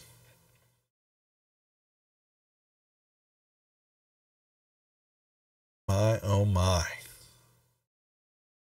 Now, while they're doing that, the other ones, those, okay, so y'all, so now for Doze, Meek, and Bert, now you get to choose. What I need to know are names and your demographics, height, weight, gender, based on what you think, you're going to be. The way to check those out is basically you can look at your race. If you go to the front tab and bring up the information indicator for your race, you can scroll down to the very end of the box, and it will kind of tell you about race, alignment, things like that. And we kind of need to know. It's got some names that you can choose from, or I can send you the link and put it in chat. There's actually a really good fantasy names generator. It's a website, and you kind of pick the category you're wanting to pull from, and you hit it, and it'll pull up a bunch of names, and you kind of mix and match them from there. But we kind of need to know your personal build, age, height, weight. I do need to know those. Isla, you got disconnected. Are you back? She's working on getting back in, yes. Okay. Marbanian, folks, we got a raid. What is going on? Oh, I'm sorry, I have it muted. Sorry. Well, I'm so sorry. It's a raid. Owen Drake, what is going on, folks? Thank you very much for dropping by. We're in the middle of class. We're having a Fantasy Grounds Yeah, that's right, Eraser. We let anybody, well, we're rejects, Yeah, so we have a new group here, new meat to the rejects. Oh, yeah. There you go, Marb. Thank you for the resub. Hope everybody's doing well. We were trying to get a little fun in before the chaos starts next week for GaryCon VTT, because we have got all that plus the Gamers for Giving 24-hour stream that we've got going on Saturday through Sunday for 24 hours here on this stream while we're running. The rest of us are running stuff on Wizards of the Couch and GaryCon 2 and GaryCon 1. Yes. So Matt and I are helping out with the programming and the running of the GaryCon channels also. Matt, let me just say, Matt's throwing what he can't handle back over to me. He's handling most of the load, honestly. So, yep, we are going to have a lot of fun. So, yeah, we got 300 plus. I mean, it tripled almost overnight the number of games that were signed up for the con and loaded up for GaryCon. And then, like I said, I know we just got the info for Satine's game, and I wasn't sure it was Lillard, Matt. We know we got Satine's game scheduled. Yep. There you go. So I got my Friday night game. I'm doing Aliens RPG for Friday night. That'll stream on, probably more likely will be on Wizards, maybe on GaryCon 2. I'm just wondering what the schedule is, but we've got 5 players that I'm going to get to kill with reckless abandonment. So that will be coming up Friday. So the group here, they're like, what we do Friday. So we're going to reach to this group here, just so y'all know that we're going to chat here, and I'm going to give y'all time to really talk about your backgrounds and get to know each other and chat it up in the Discord chat. We will not play next Friday though. Okay. So unfortunately, this other stuff was in play on the schedule for quite some time, and this game wouldn't have even happened had GaryCon not got canceled. But we will. Our first game for this group will be on April the 3rd. That's when we'll debut this group, and they actually get to play. I'm thinking maybe a no. You choose. Go right ahead. You say, what did you say? Nomad? Was that right? No. I was looking at Noble. Oh, Noble. That's you? Okay. Yep. Well, I was looking for something else, but there wasn't anything that sounded really kind of holy. Yep. Then just drag that over. Same thing for you, Tyler. What background's calling? Is she back in yet? Yep. Okay. Hello? So, well, let me see what she did here. You grabbed another. Oh no. So, Ty, you need to pick your background for your character. But anyway, while we're chatting with the Raiders and Marbanian and the group, thank y'all very much. Yes, the new players here for a Friday night Lost Mines. As we all know, we like to get them. We've got a set of players, and then we're going to be doing this also Sundays 2-ish. I'm hoping it's going to be 2, because that's 6 hours ahead. The British group is 6 hours ahead, so that puts them at 8 for a 3-hour game. We've got the British are coming to the rejects. We've got a group of British players that we're going to be DMing for on Sunday afternoons, either 1 or 2 o'clock after all this chaos ends up, and I get them all lined up. We got to have a session 0 for them and do the character creation and train Fantasy Grounds also. But I kind of ran into this group with all that's been going on, with all the posts about all the VTT stuff and and everybody wanting to learn about it. I just said, I'm taking it on. So looking forward to that. Okay. So you two still have, so you've chosen Noble and we've got Sage. So what I want you to do is you're going to click on the information indicator next to your background. You're going to open up that box. Okay. And you're going to go down to the very bottom, and there are suggested characteristics, and you're going to see that there are 4 tables. On your character sheet, if you'll go over to the Notes tab, you're going to see that those characteristic tables line up to, on the Notes tab, there are 4 characteristic tables, there are 4 lines. You're going to open up each one of those tables one at a time, by clicking on the information indicator. Click the button that says roll. It will roll the dice for you, and in chat, it's going to tell you what you rolled. You then grab that text and drag and drop it in the box on your character sheet where it belongs. And then you will see that you have filled out. So Tyler, you grab the personality, you grab that text, grab I use polysyllable words, and drag and drop that under in the personalities box, the personality traits box on the notes tab.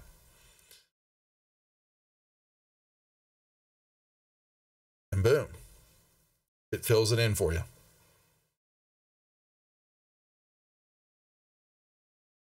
Now, why do I have... All right. Does that make sense?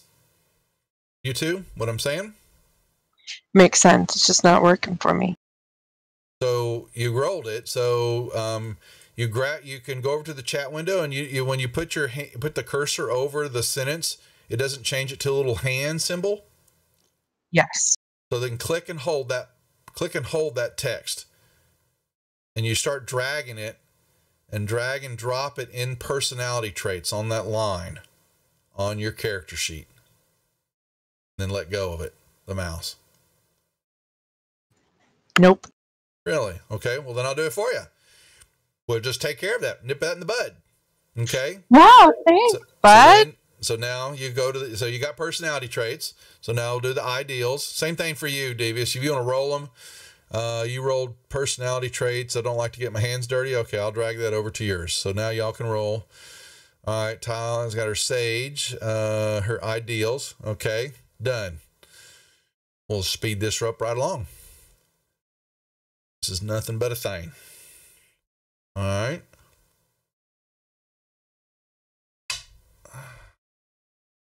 Grab a tray. All right, let's see. Sage Bond for, all right, there you go. And one more flaw. Devious got his noble ideal, okay? And your flaw, there you go. Okay, last two for Devious. We're getting close here. We're going to go shopping here in a second. All right, so Devious, your noble bond. And, well, that was just, where's your noble ideal? There it is, okay. All right, and last but not least, your flaw. Devious, please.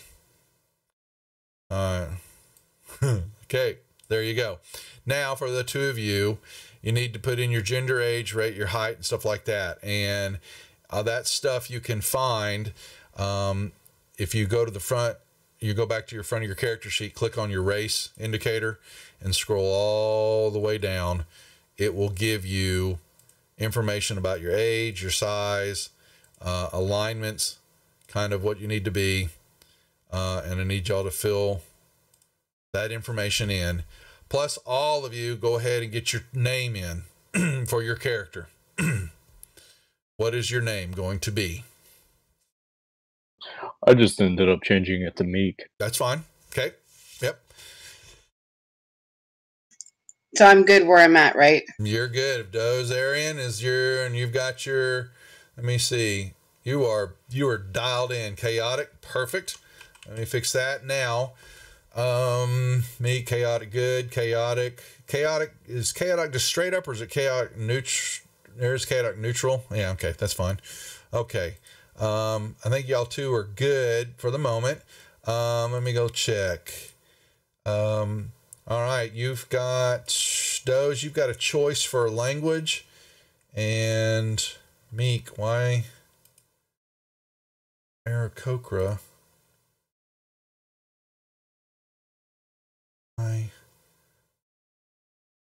Speaks and reads and writes common, Aarakocra, and Orin. Why didn't that fill that in? What the hell? Okay. Can you give me an idea where I can look up languages or what we're going to have? Yep. So if you go to back to your library and go to your player's handbook. Okay. And open that up, and you've got your table of contents there. You're going to go down to reference manual.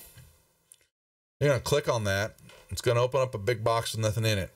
You're going to go down to the bottom, and you're going to type in LANG and hit enter, and it's going to show some information. And about halfway down, one of the little indicators is going to say languages. You're going to click on that. That's going to open up languages in the next big box. You have got a list there of standard languages that you may choose from.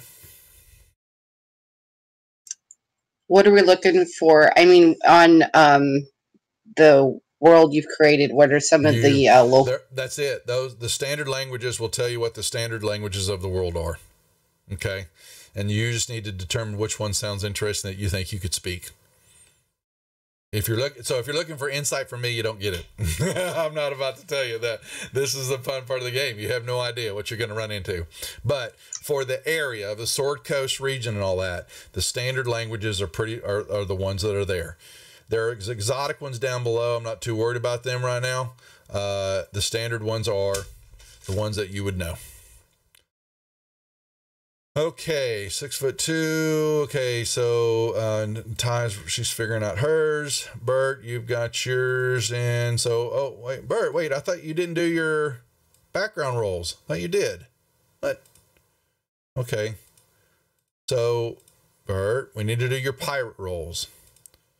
Are you there?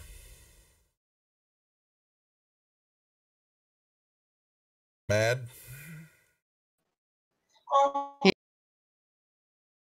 He ran away. I put him to sleep. He needed a hot dog. Okay. When he comes back. Life. What's that?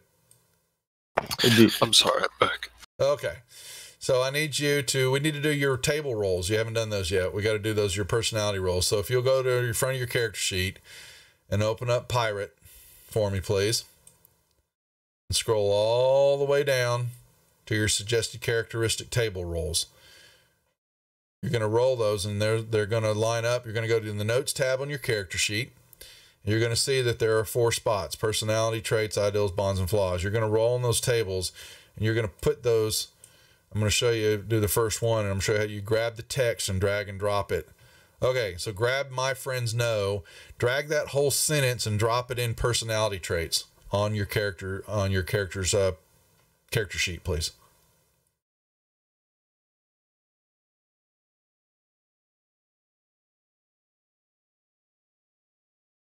On the notes, there you go. Okay, you can close that box and roll the other 3, please, and drag and drop them. All righty, he's doing that. Everybody else. So make sure y'all got alignment choices for all of y'all that don't have a choice. Read on your race, and then I need an alignment choice in your notes, and for who you are. This also, it's more background and RP. What do you think your alignment is? I'll need to have one. So far we've got human. You got a human, we got a halfling, we got an Aarakocra, we got a half orc, and we have a what am I missing? Halfling. You, the elf. You can choose in alignment. You can choose anything but evil. I know dogs. Yeah, no evils. Hate to be the party pooper. All right, let's see. And then for I think, okay, so insane. Okay, for the devious and Bert or Mad, y'all got to put in. You got your. Yeah, need your alignments. Same thing for you, Mad. You need to put in your gender, age, weight, and height. Lawful, self-absorbed. That's right.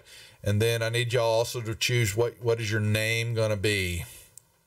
What is your character's name going to be, please? What is... Okay.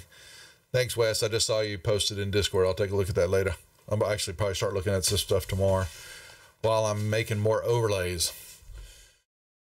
But... Yep.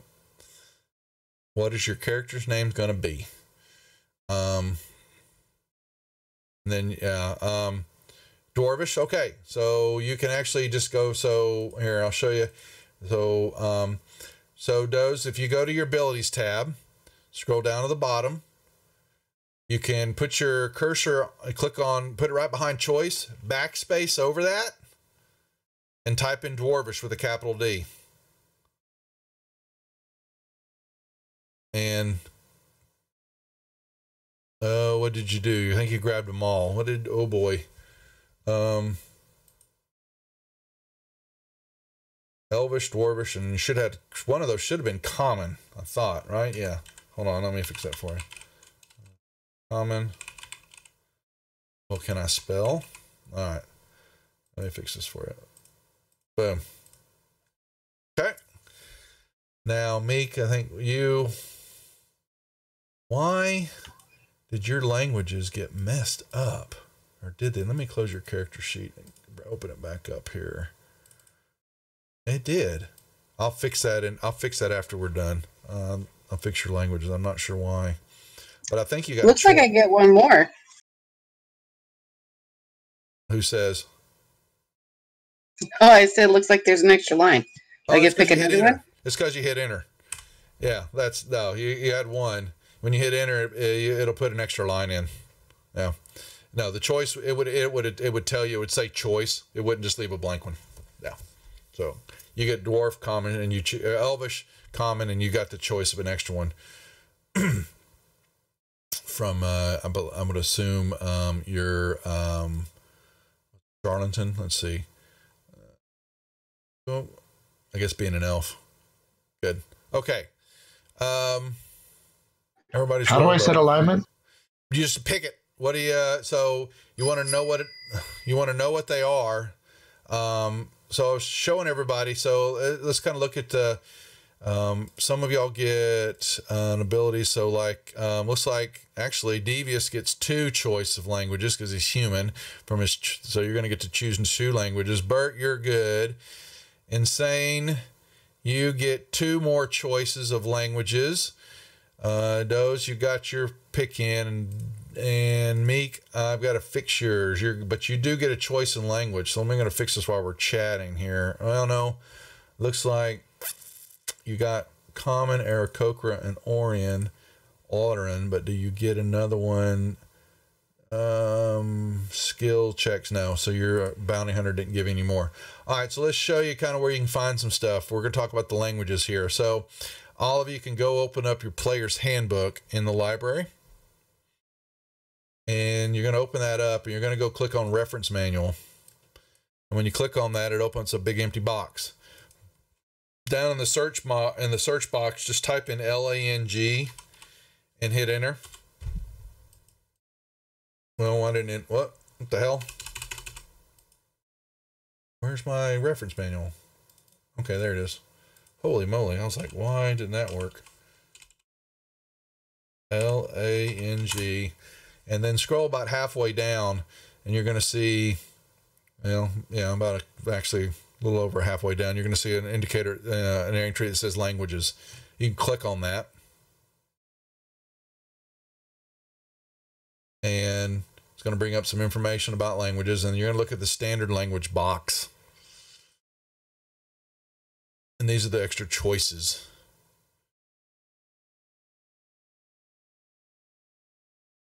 I'm trying to get them to use the books, Gary. I don't want to go to settings. Stop doing my class for me. It's like children. Yeah. So, y'all look, everybody find the languages?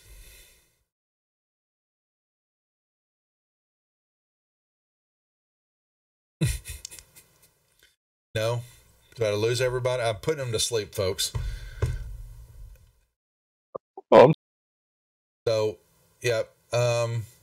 So you get to choose. So like I think Devious, and you get you get 2 choices for your extra language. You know common right now. If y'all want to know where, so here's what I'm looking at, so y'all understand what I'm doing. If you click on your abilities tab, you're going to see a lot of stuff about your character. That's, you know, things that you picked and what comes with you. But if you scroll all the way down to the bottom, except for Meek, I got to fix yours. I'm not sure what happened there. But you're going to see the languages that you know. And there's going to be some of y'all have choice. You're going to need to let me know, or you can just type, you can just click in the language, hit enter, it'll add an extra line, and you can type in the word, the language that you want to know, the extra choices. I need to know what those extra languages are. While we're doing that, I will fix Meeks, because I don't know why. There's broken.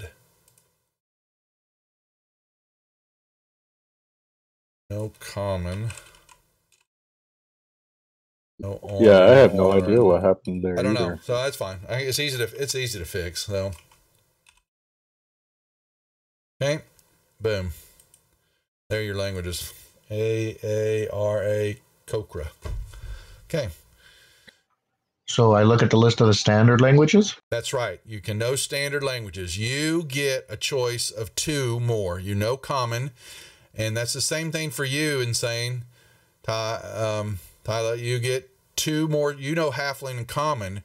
You get to choose 2 more. So is Halfling and human the same language? No, they're not. You will look, if you look at the language box that I showed you where to find it, it shows you kind of what they belong to, and they are 2 different languages. But so common is human, or English, you know, basically is, you know, just to say it's the common language that everybody knows. Okay, so humans know common. If that was the question you're asking me, and I answered it all discombobulated. So. Thank you very much. All right. I haven't I'll take Halfling. Okay. Oh, you're gonna take the there you go. That's one of your choices. Okay, so Halfling. You still know. If I could spell Halfling right, like an idiot. Apparently I can't. I missed the L. You still get one more choice. All right, and Insane, you still get 2 more. So I have Halfling and now common. And not and common. No, you know common. Yeah, you know both of them already.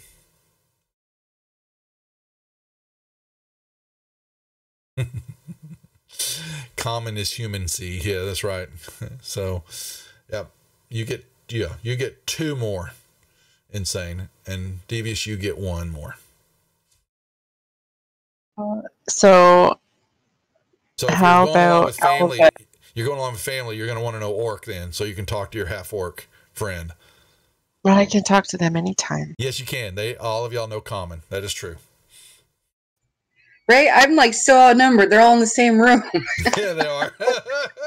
Yeah. Actually, we're in 3 separate rooms. So, yeah, I'll go with Elvish. You're going to go with Elvish. Okay. I'm putting it in for you. Okay, so you can talk to your rogue friend. All right. And you get 1 more choice. And what about you, Devious? What's your choice? I'm waiting to see what she chooses. Because if she chooses anything but what I think she's going to, then I have to. What's up, in General Wedge? You want to talk to Elf? Yeah, okay. Do exotic languages count too? No, not for this one. Well, so I tell you what I've done in the past. If you have 2 choices, you did have 2 choices, you can turn them both in to know 1 exotic, or you can choose the 2 standards. So I will do that. You could not know Elvish and choose 1 exotic language, or you can keep the 2 choices you want. It's a give or take situation.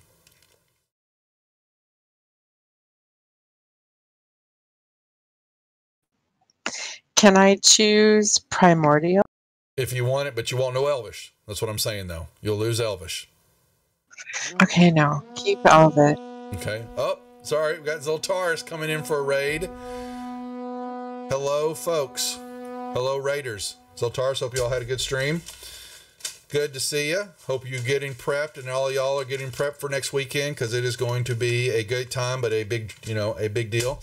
We have got 5 new players here. We are spinning up a Friday night Lost Mines of Phandelver game that starts up on the 3rd after Gary Con and Gamers for Giving, that runs here on our channel for 24 hours, Saturday and Sunday. I will be playing Baldur's Gate 1 at 5 in the morning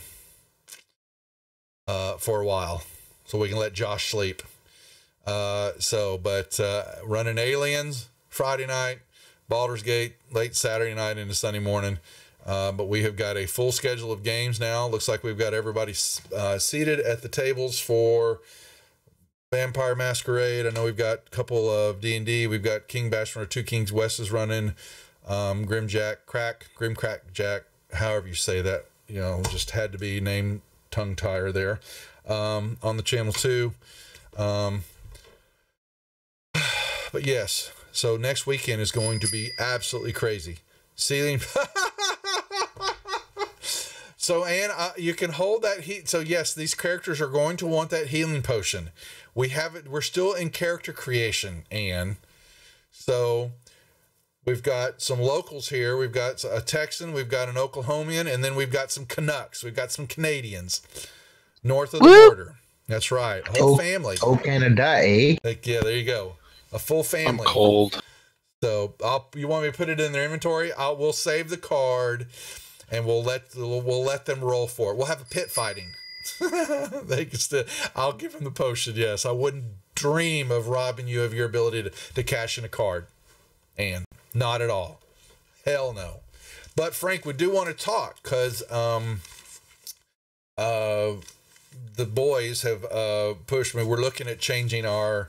I'm going to change the way we do video work. I'm not happy with the Zoom. Go figure. It looks like vMix may come into play. So I'll chat with you about that later, because that's going to be a nice chunk of change. But the ability for them to call in and run those on my system here, it'll pull me out of OBS, which I'm concerned about. But I know we can still do overlays, and I can still program my Steam Deck. The XL Stream Deck has a vMix plugin for it, so it will talk to it. So, and I knew you ran it, so I knew I was going to come to the expert, man. I knew it. These 5 players have no idea what they're getting ready to get into here on Friday nights. We'll break them in slowly, Jeffrey. Good. Yep, I figured as much. So, yeah, that's what I'm reading. There's enough YouTube videos where I go, man, vMix just works. Get out of it. Let it do its job and get out of the way. So, and I don't mind. And I know it's a chunk of change, but if I'm doing it for the channel, and it'll be a business write-off anyway for my consultant company. So, everything I do here is all write-off. I choose Dorvish. Okay, sorry. We're going to get back to the game here. She chose Dwarvish. Okay. So, that leaves you, Devious. What are we doing? Well, originally I was going to go with Dwarvish, but now we need somebody that can talk to Mr. Meek over there. So is that even possible? Well, all of you know Common. Oh, okay, cool. Okay, yeah. Yep. So y'all all can chat with each other. Good thinking there. Hey folks, look at that. We've got some stuff going on here. Yeah, team player. The team players. I will exclusively talk in cause. Video. I'm sorry. Say that again. I stepped on you there, Mad. Oh, I said I was talking exclusively in cause. I got you. Okay. All right. So one last choice for you, Devious, and then we'll move on to the next part. It has vCall, Devil Dog. It has call-in software or a plug-in of some sort. Dial-in or web-based, I think. So Zoltaris, thanks, man. I'm sorry. We're getting everybody broken in. Thank you very much for the raid. Hope you're staying safe. And we will see you back online again here, my friend. You're busy on your channel. Glad to see it. I'm torn because I'm thinking Dwarvish, but I Elvish looks good too. Your call. Your player. Yes, dog. It takes place at OBS. All right, let's go with Dwarvish. Or actually, yeah, we'll go. Are you sure? Going. Okay, go with Elvish. You want Elvish? Sure, because we have enough Dwarvish talkers already. That's them. Okay, we got a mixed party here. All right, so and it works out because if I just want to talk to them in the language that they don't understand, we're good. That's what happens. So what you can do here is when you go to chat with somebody, you can whisper them. You can actually choose. If you look in your Fantasy Grounds chat window, you've got the little menu, the little drop down box above chat, and you see the little indicator. You can choose those languages and talk to each other, and it won't translate for the other people if they don't know it. And trust me, I've seen it happen in the games before when people are messing with each other. Nice. So. Now understand, I see the translation, so I know what's going on, but y'all can talk to each other. Yeah. So can I change my choice, or am I past that? Did you want to choose something differently? Is something calling to you? Well, I got doubled up on the languages I knew, and I got a guy that's kind of standalone, so I want to change it to Orcish. Or which one? My choice was Dwarvish. You want to take it to Orc? You can change it to Orc. That's fine. Yep. I will allow that because I'm nice. Okay. Now, let's take a look here. We have got, hey, Loco, it's good to see you. We've got our stats in, we've got our skills in, we've got our abilities are good. Some of this we'll go over and chat a little bit here, but I'll do some coding for y'all. We're going to explain that a little bit. Okay, I believe that it is time to go shopping, folks. So let's so let me show you how this plays out. So you're going to go and open your inventory tab on your character sheet. Okay. This is where you're going to drop stuff. And so how do we do that? So I'm going to show you kind of where you're going to be pulling this information from. So you're going to, hey guys, stop. So back on your main tab, you're going to open up the, let me see, what's the best way to do that? Random Jerry, stop it. Yeah, magical item. I've got a, oh my gosh. Okay. Because now he's there. I knew you were just waiting for that, for a magical item for them, weren't you? So someone's going to get a magical item already. And you hadn't even got out the gate yet. So what about the rest of them? They might feel, left out because you're just picking favors already. So, all right. So each of you, the better way, I'm trying to figure out what's the best way to do this. So let's keep your inventory tab. Let's go to that. Keep that open. Go to the player's handbook. And the first thing I want you to do is I want you to go open the player's handbook and go open up your class. Go to classes and open up the indicator for your class. And you're going to keep that box open. You can close the class window down, but the box that said class on it, but keep, like for the cleric, you're going to open up cleric and you're going to go all the way down to where it says equipment.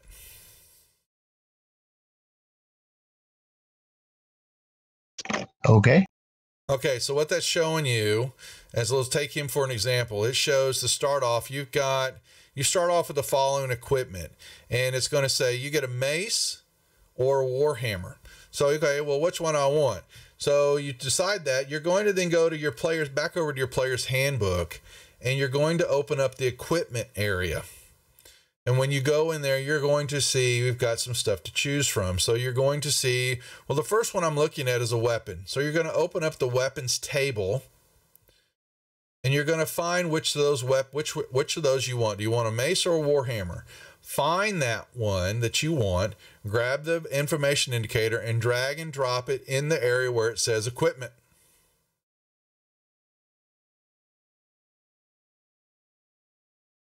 So for your example, like I said, a mace or warhammer, your choice. If warhammer, if proficient. Well, his warhammer is, let's see, warhammer has to be, you need, well, he's a martial weapon, and his skill is all, yeah, there's actually a good call. So he can't choose the warhammer. Oh my gosh, looks like you get a mace there, Devious. Yeah, I saw that. Okay. But all of you can grab a dagger. I'm all stickler on that. I don't know why someone will be walking around in every movie, every book, you always have a dagger. So make sure and equip yourself with a dagger from that table. Now you may get more, and you can just add to that if you want, but you standard off the bat, you each get a dagger. So you're going to follow the that first group of equipment, each one of those indicators. So like the next one is for you get scale mail, leather, armor, or chainmail. Well, that's under armor, under the equipments area. And so scale mail, chainmail requires that you have a strength of 13. So you're okay on your armor. You can choose any of those, understanding that, you know, it shows you in the armor table, one, if you have to have a certain strength or dex modifier, you know, I mean, actually it's just strength. It shows you that this is the minimum that you have to be able to wear this. But then some of those have disadvantages, and that means that if you try to do a stealth roll, you know, and if you're at disadvantage on the roll, Fantasy Grounds will catch that and roll that stealth check at a disadvantage. So what I want y'all to do is go your shopping here is one at a time. So like Bert, let's see, Bert, you're a fighter, and you're picking stuff, and I saw correctly, you got chainmail or leather and a bow. So he's going for, looks like the leather and the longbow and 20 arrows. Okay, so you grab your leather, then you're going to go to your weapon and grab your longbow, and then your arrows. So I only can pick. So I can have to pick B side or A side. Exactly. You don't get all of that, but yeah. You get A or B. That's what the or is for. So you can have the chainmail, or you can have leather with the longbow and 20 arrows.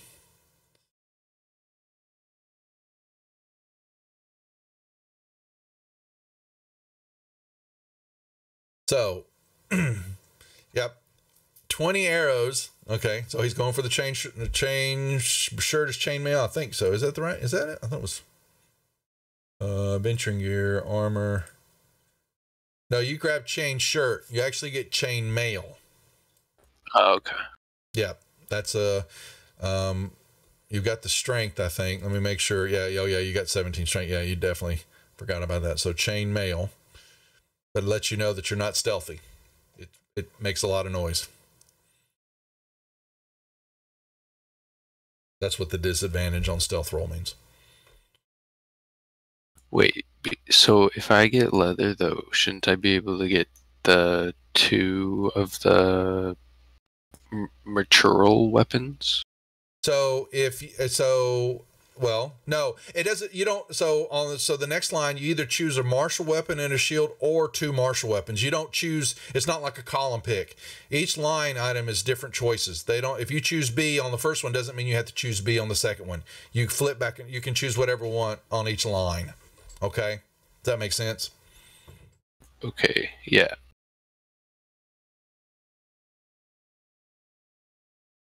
Oh, someone busy. Get after it, Doze. Ben, Gary did show you. Okay, so she's getting after it.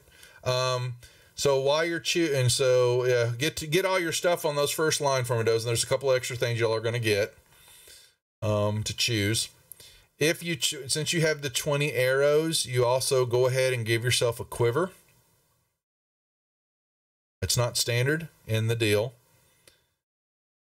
You also will get a standard pouch, which is also adventuring gear. So make sure and grab a pouch.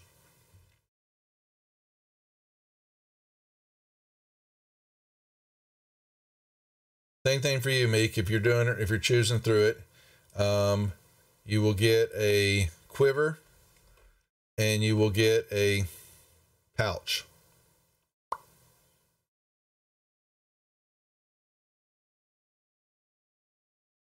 That's right, guys. Fresh meat. Starting April the 3rd. We'll be doing Friday Night Lost Mines again. I appreciate everybody hanging out. Jeffrey, I'm assuming everybody's watching. Why don't you show them, show some more loot cards. You can cash one in if you want to do it. If you want to do an introduction, go right ahead. We got new cards that we're doing throughout the system, folks, to able to affect the games. So if I start out with 2 daggers and you're giving everybody 1, does that give you 3? If you get 2 daggers, that's correct. One moment as the channel pauses in recognition for the presence of King Bashman in chat. We humbly bow before you.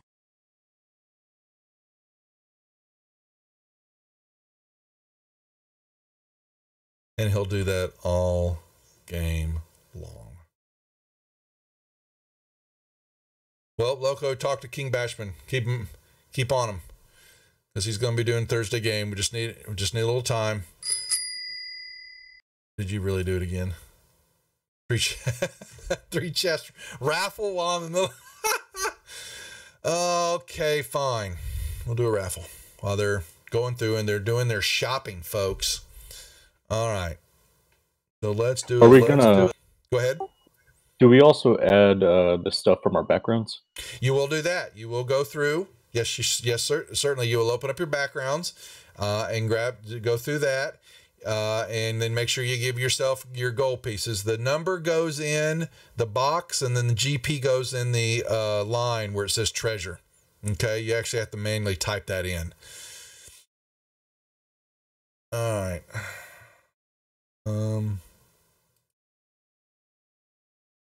3 loot crate giveaway.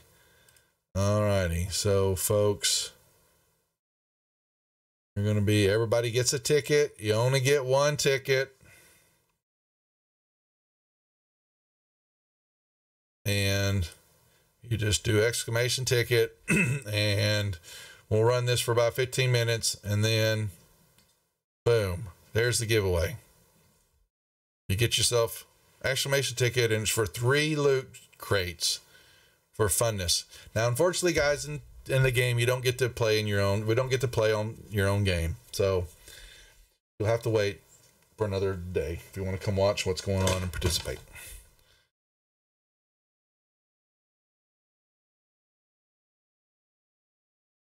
And y'all can see kind of what the crates are by going and looking at, oops, I did the wrong command.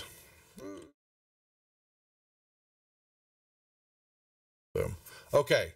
So where are we at with folks? Okay. Uh-oh, what are you buying?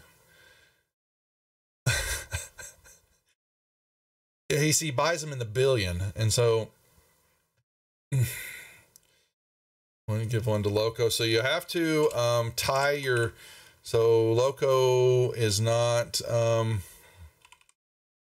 locomotive breath. And is that you, Loco? Wait a second. What is locomotive breath?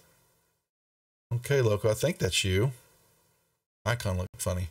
To get in on the crates, you basically will click on the link. You just basically tie your Twitch channel, allow your Twitch channel and then Streamloots to chat with each other, and you can redeem chests.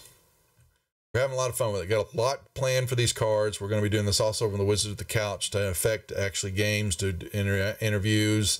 We're going to be doing some battleground stuff where you can actually affect roles. Sanctuary board game we're going to be using them for. There's a lot. Okay, so while I'm rambling, I apologize. So where are we at, Devious? You've got a dagger and mace. You're stuck.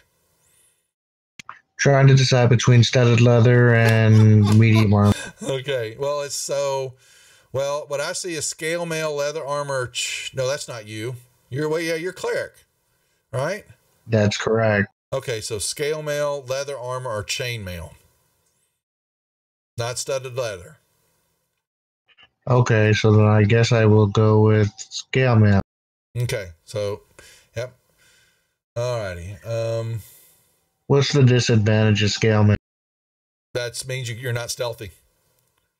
When you roll a stealth check, it'll be an automatic disadvantage. I see.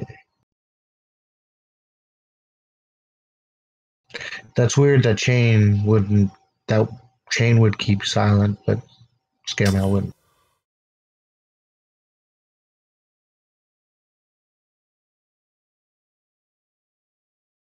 Insane. What about you? Go ahead. Scale mail.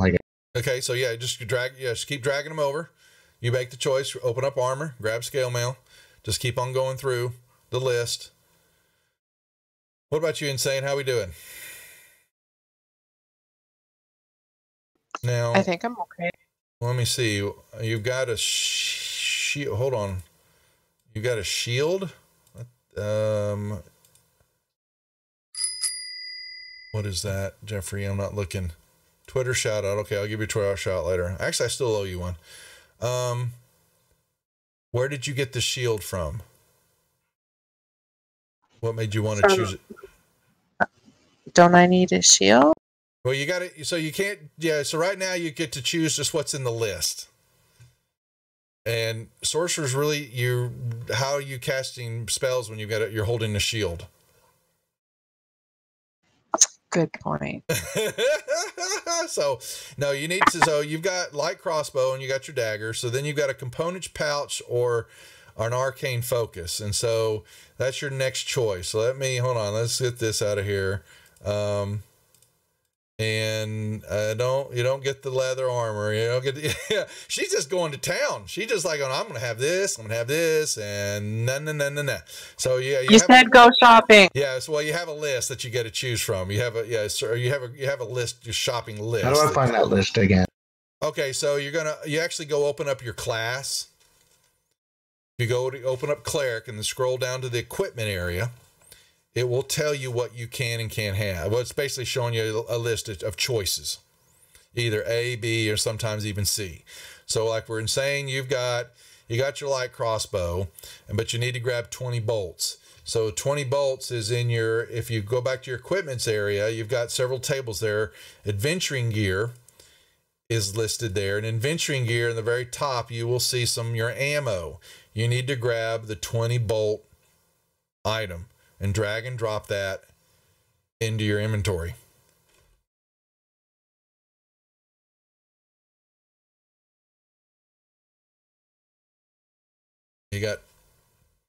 There you go. Okay. The 2 battle axes. What are you doing there, Bert? You get 2 battle axes, your character? Because they're hand axe. Well, I was going to do 2 battle axes at merge roll, but then I see that I get 2 hand axes in the next area, so I'm going to get. Okay.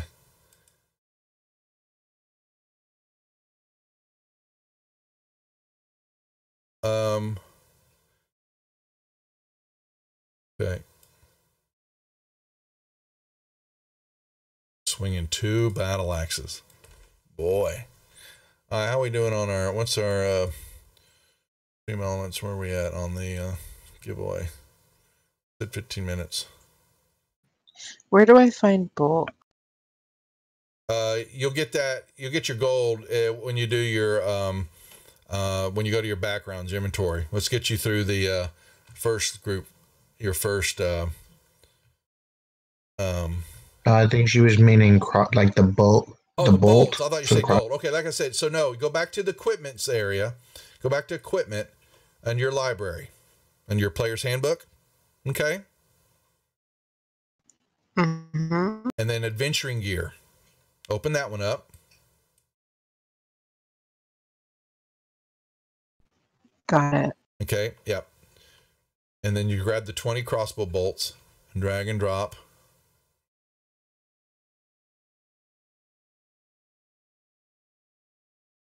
Okay, so while they're doing that, Howie, Doze, and Meek, I think y'all have already gone shopping. You've got your leather, okay. You get a pouch. You got your arrows. You get a quiver.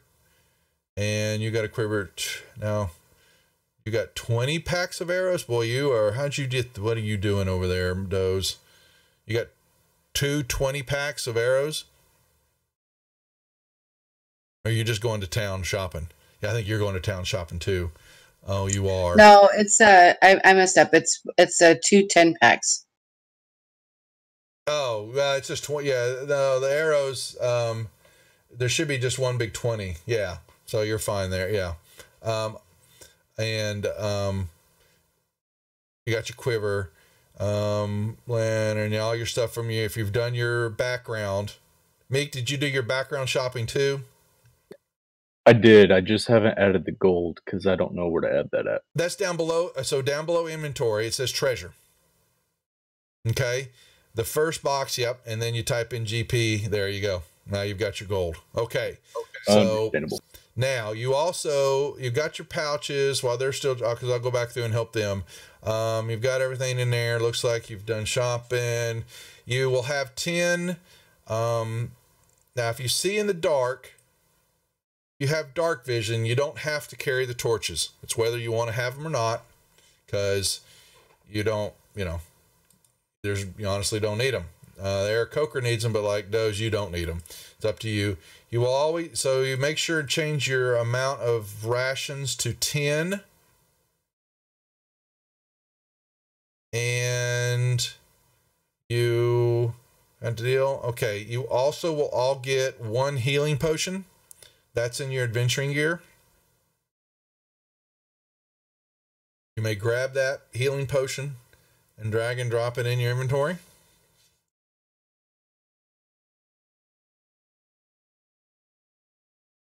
And make sure, so those, looks like you chose a pack. Which pack did you choose? Because I don't...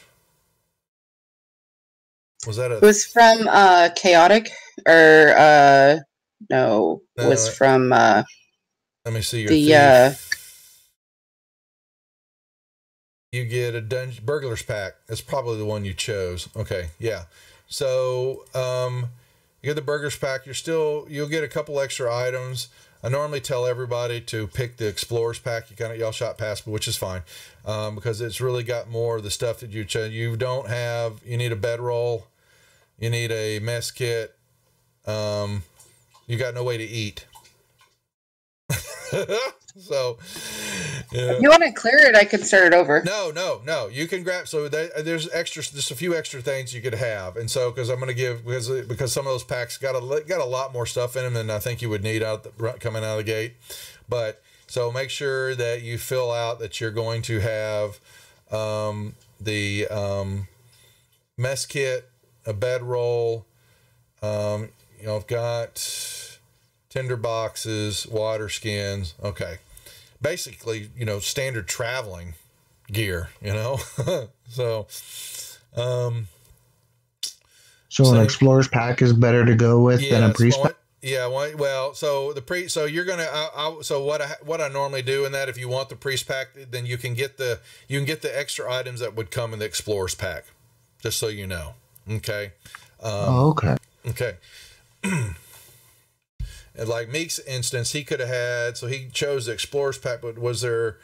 I would allow him to pull. It was a Dungeoneer's pack as well. Yeah, so you could look through the Dungeoneer's pack, and if there's a few extra items in there you would like to have, you may grab those from the adventure gear. Okay, to fill it out.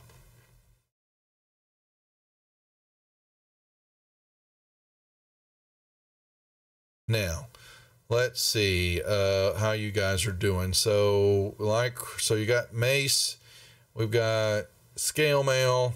He's got a light crossbow with 20 bolts, and then you're going to do your packs. Yeah, and also you get a quiver. All of you will get quivers, even for the crossbow bolts. You're going to have something to hold it all in, so make sure you pull that. Okay.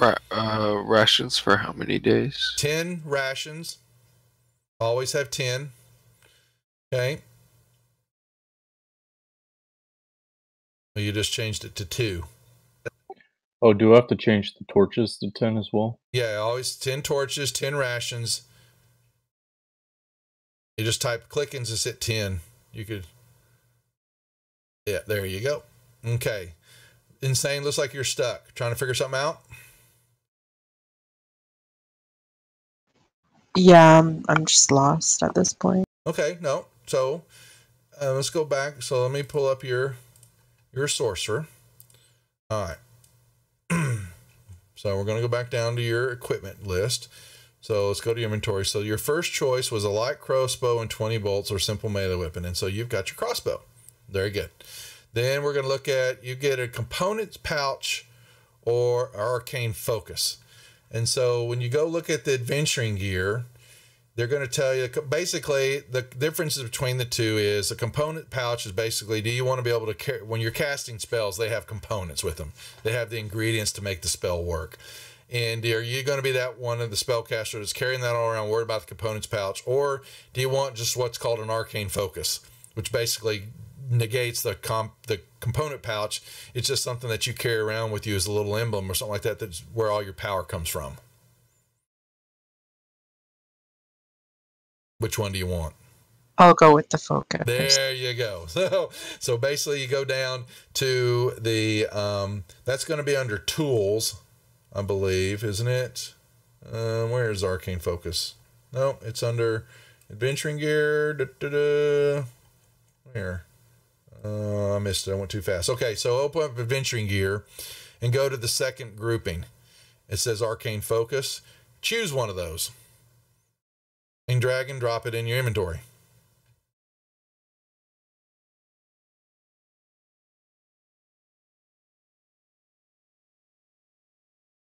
Crystal, an orb. There you go. Okay, staff. Perfect. Okay. Now, your next one under you're going to go down to look at in the adventure gear. Keep that box open. You're going to go down to the equipment packs. And now you have a choice of either the Dungeoneers pack or the Explorers pack. I will let you know for you what you're wanting to do. You want to grab the Explorers pack, drag and drop that into your inventory. There you go. You see it just blew up and it's showing you everything that's in the Explorers pack that you got. That's the main pack I think that everybody would have. Okay. And so it shows some of the stuff you're carrying around with you. Now you can go open up you can go back to that and open up, double click on Dungeoneers pack just so it opens up the information box, and you'll see that it has a few other things in it. If there's anything else that you would want that would come with that, you may actually grab that single item out of the adventuring gear. Most of it you have already. If you want, you already got rations, you've already got a water skin, you already got a tinder box, you got, do you want pittons to be able to, big metal nails? And it's got a hammer or a crowbar. Would a sorcerer be carrying around those? I don't think so, but that's just me. Now, I gave you a dagger, but you also, looks like you get 2 more. You come with 2 daggers. So you're carrying some daggers on you. You've got 3. So basically you can change that 1 dagger and you just click on the 1 and hit the number 3. And that should change it from a 1 to a 3 under dagger in your inventory.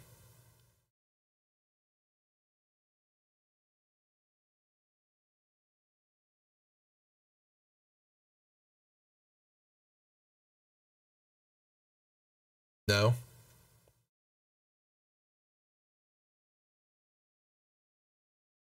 Yep, there you go. Okay, boom. Now you got a pouch, you got a potion. Very good. And I think that's it for the sorcerer. Now but you have some more stuff. So let's take a look. That comes from your background. So that background that you chose of Sage, I'll open it up and I'll let you know that you come with. There's some other stuff that you get because of the choice that you made. So you get a bottle of ink.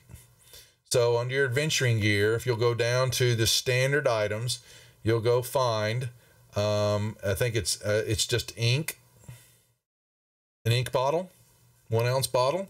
Grab and drag that to your inventory.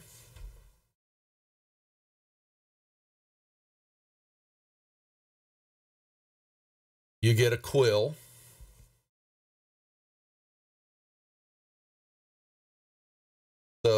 I think it's just a pen, ink pen, right below ink bottle. Let's grab it.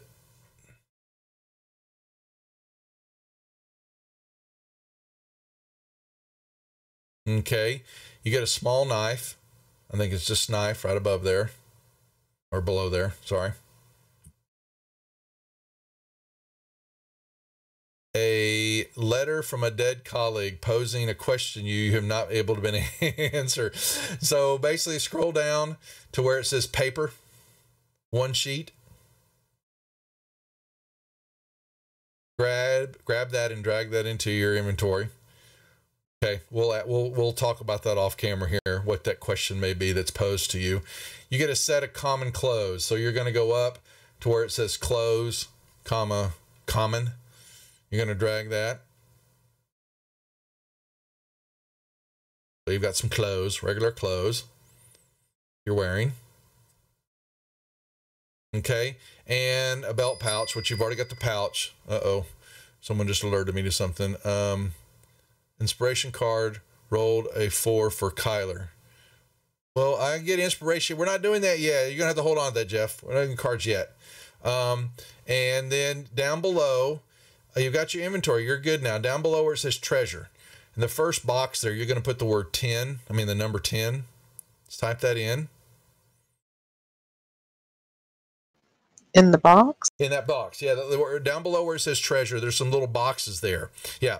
And then on the dash, you're going to type in the letter GP.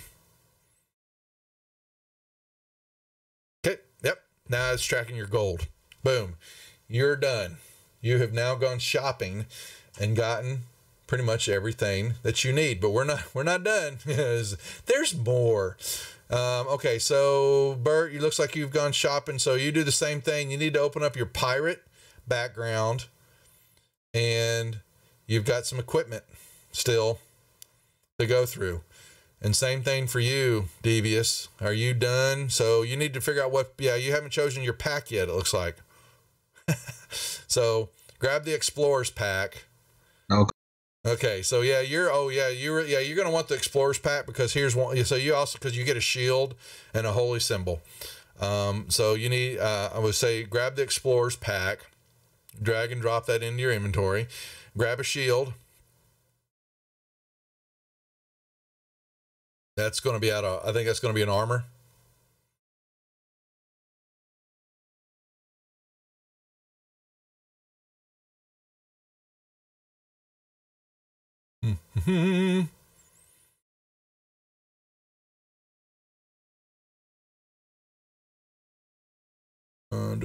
See, Bert, I think, well, he's given the shield.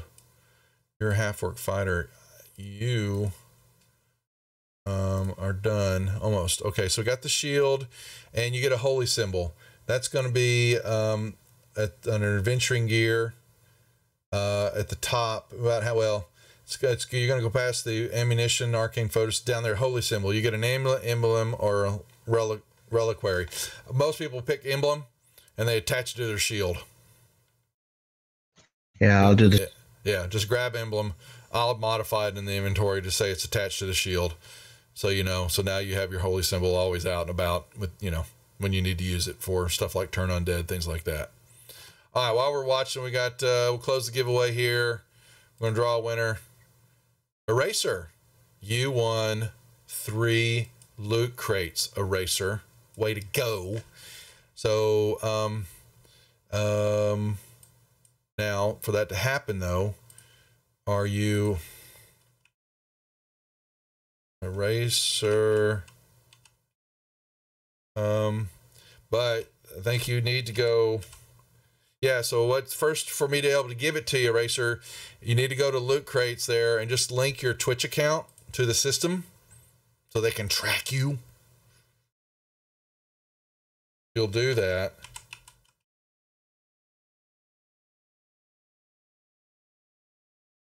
Then I can gift you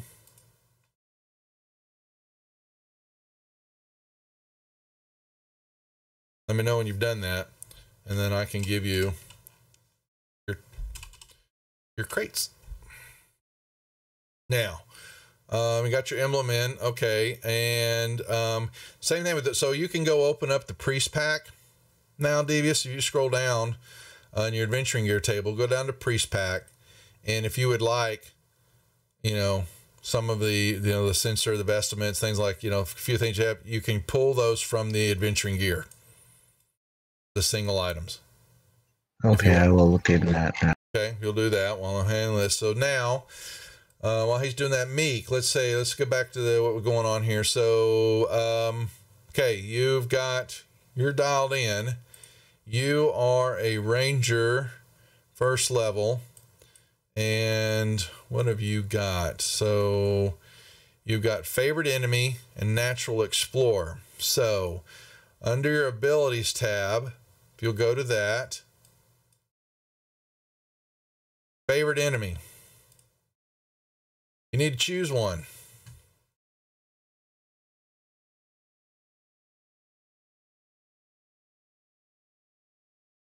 You there, Meek? Did I lose you? Oh no. So how do I pull the individual pieces? So so Devious, you go to the adventuring gear table and find that individual item listed there. Okay, I'll do that. Yeah. You need to, we're going to go through a few other things we need to fill out here. So you have under your abilities, you've got something called a favorite enemy. Okay. You need to open that up and choose one.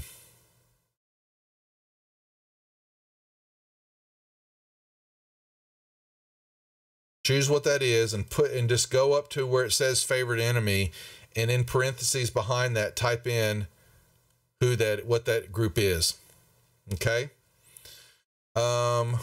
Doze, you are a rogue, high elf.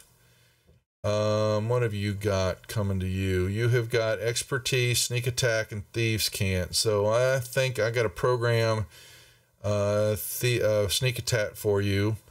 I think, you get a cantrip. Okay.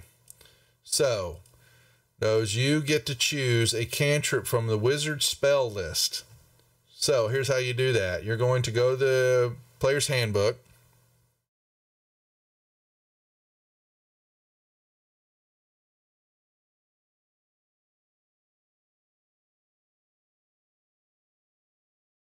You got it open?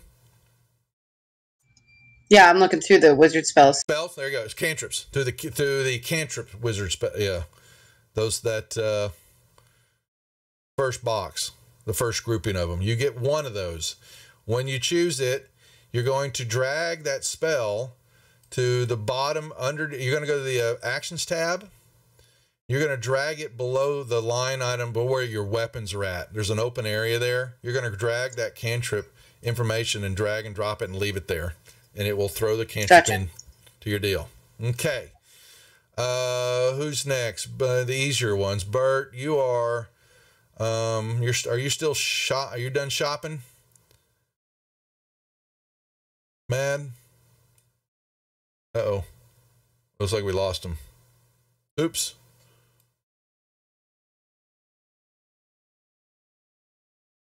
Yeah, we did. All right. He gonna be back? Ty? Devious? He might have fell asleep. Oh boy. Oh man. I'm sorry. Okay. Yeah. It wasn't me though. It's okay. So we'll figure it out. Okay. He's got some stuff he needs. He's close to being done. I can finish him out. It's you two we got to go through. So once y'all are done shopping there, we've got to pick spells. So Tyler is saying, let me show you how you're going to do that. So you are a sorcerer. So you're going to go to your player's handbook and you're going to go to spells. You're going to open up spells and you're going to go down to sorcerer. And you're going to click on that and it's going to bring you up a list of spells. And I'm about to tell you what your choices are. Okay. or how many you get to choose. So to start off with, you get 4 cantrips of your choice.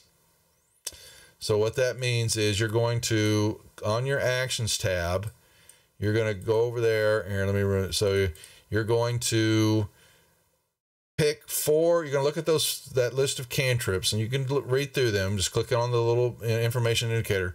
You need to grab 4 of those and drag and drop them onto your player sheet on the actions tab at the bottom.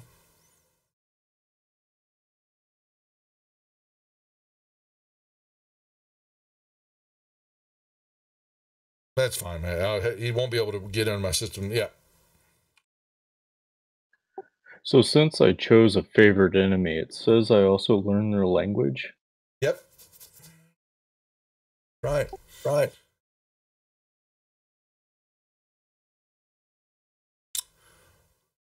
All right. Devious, what about you? Where are you at? You done shopping? Good enough? Is there anything else I need, or is that... I think that's close enough. I'll go, but what we'll do is we'll get through this. It's just getting late. We will, I'll get with y'all in the player chat room, if there's some other little questions and all that, but let's get the, okay. What else do I need? We got to do spells for you two. Everybody else, I think, is pretty much done, as far as choices. So what you need, what I need you to do is go to your actions tab on your character sheet and have it open. And then under the player's handbook, you're going to open up spells and go to cleric.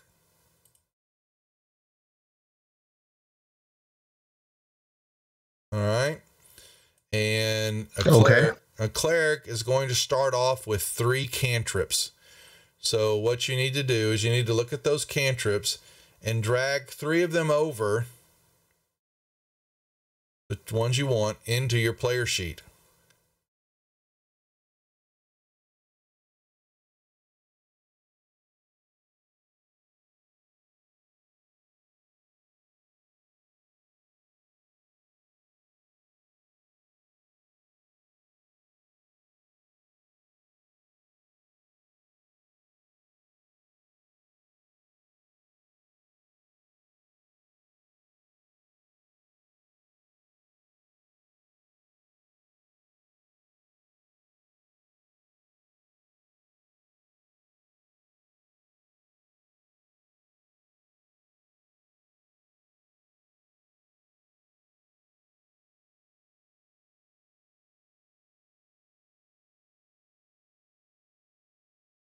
All right, what do we got going on here? Racer, did you do that while we're...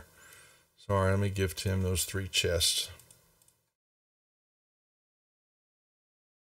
There we go. 2, 3.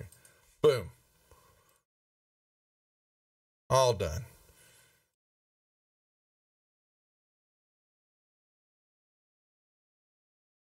And so for the rest, while I'm taking out them Doze and Meek, I think y'all are done. I'll go through your character sheets here tomorrow, and if I've got questions on them, we'll post to y'all in the Discord chat. The one thing we kind of really need to do is I need you to send me, if you can copy and paste, just look through,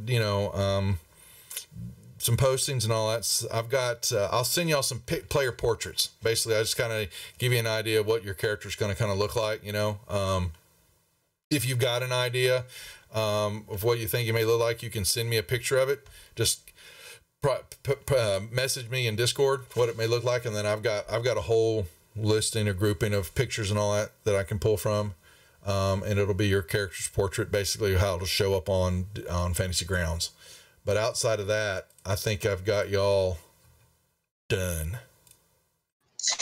You said I have 2 cantrip choices? Is been saying for sorcery you get 4.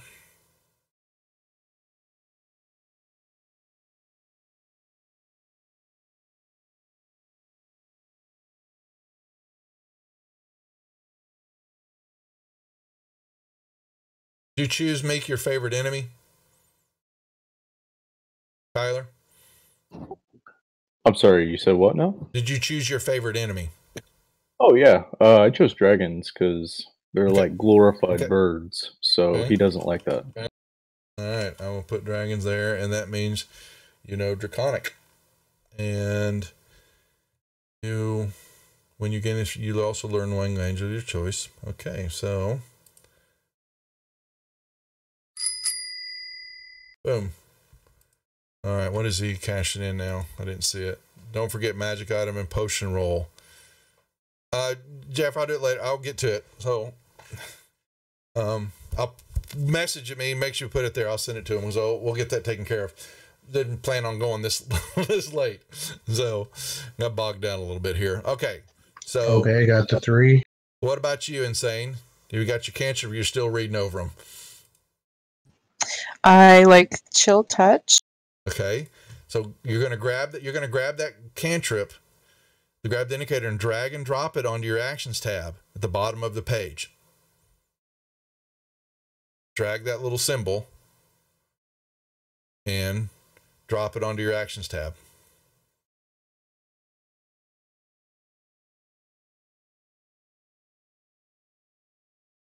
Boom. There's the first one. Let me change the summary on here so we can get... Okay. Nicely done. So you got Chill Touch. So you've got Ray of Frost. Good.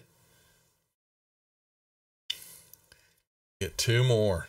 And cantrips for you, make sure if cantrips for y'all are basically, they're like freebies. They don't cost you anything to cast. You still can only cast 1 per round, but it's free. They're free. You got spell slots. Each of y'all have 2 spell slots right now to start off with. Your bigger spells will chew up a spell slot when you cast them until you have a long rest. Okay, so I see Shocking Grasp, Ray of Frost, Chill Touch. You got 1 more.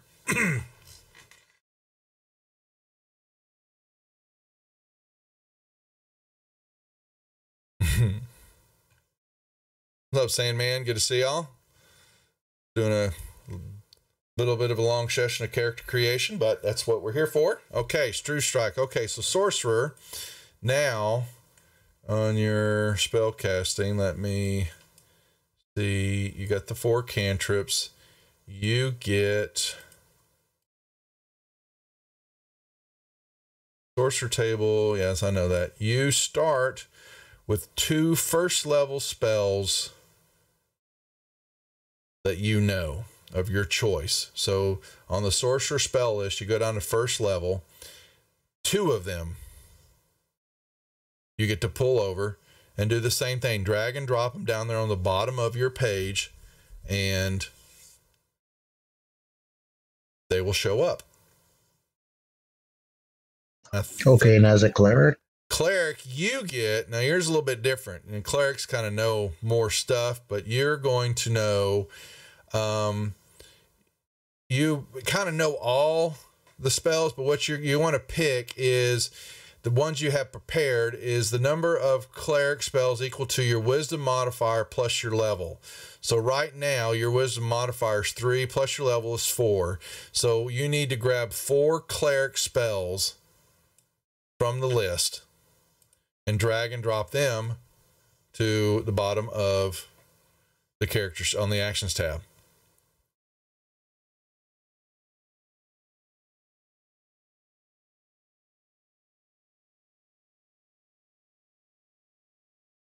I'll get his domains. I'll get them. Yep. You've got some domain spells too that you chose. I think what was your domain? War. Is that what you chose?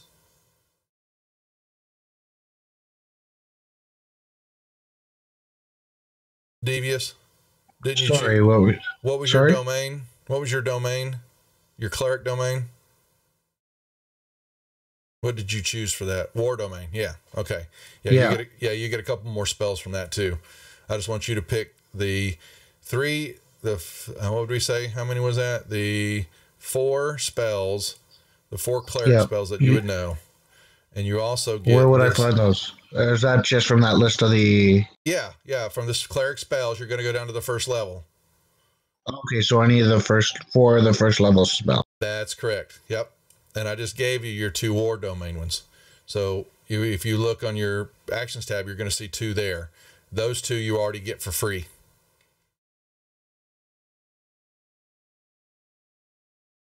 All right. Insane. What have you got? One more. Okay. You got Fog Cloud, Magic Missile. And what is the last one?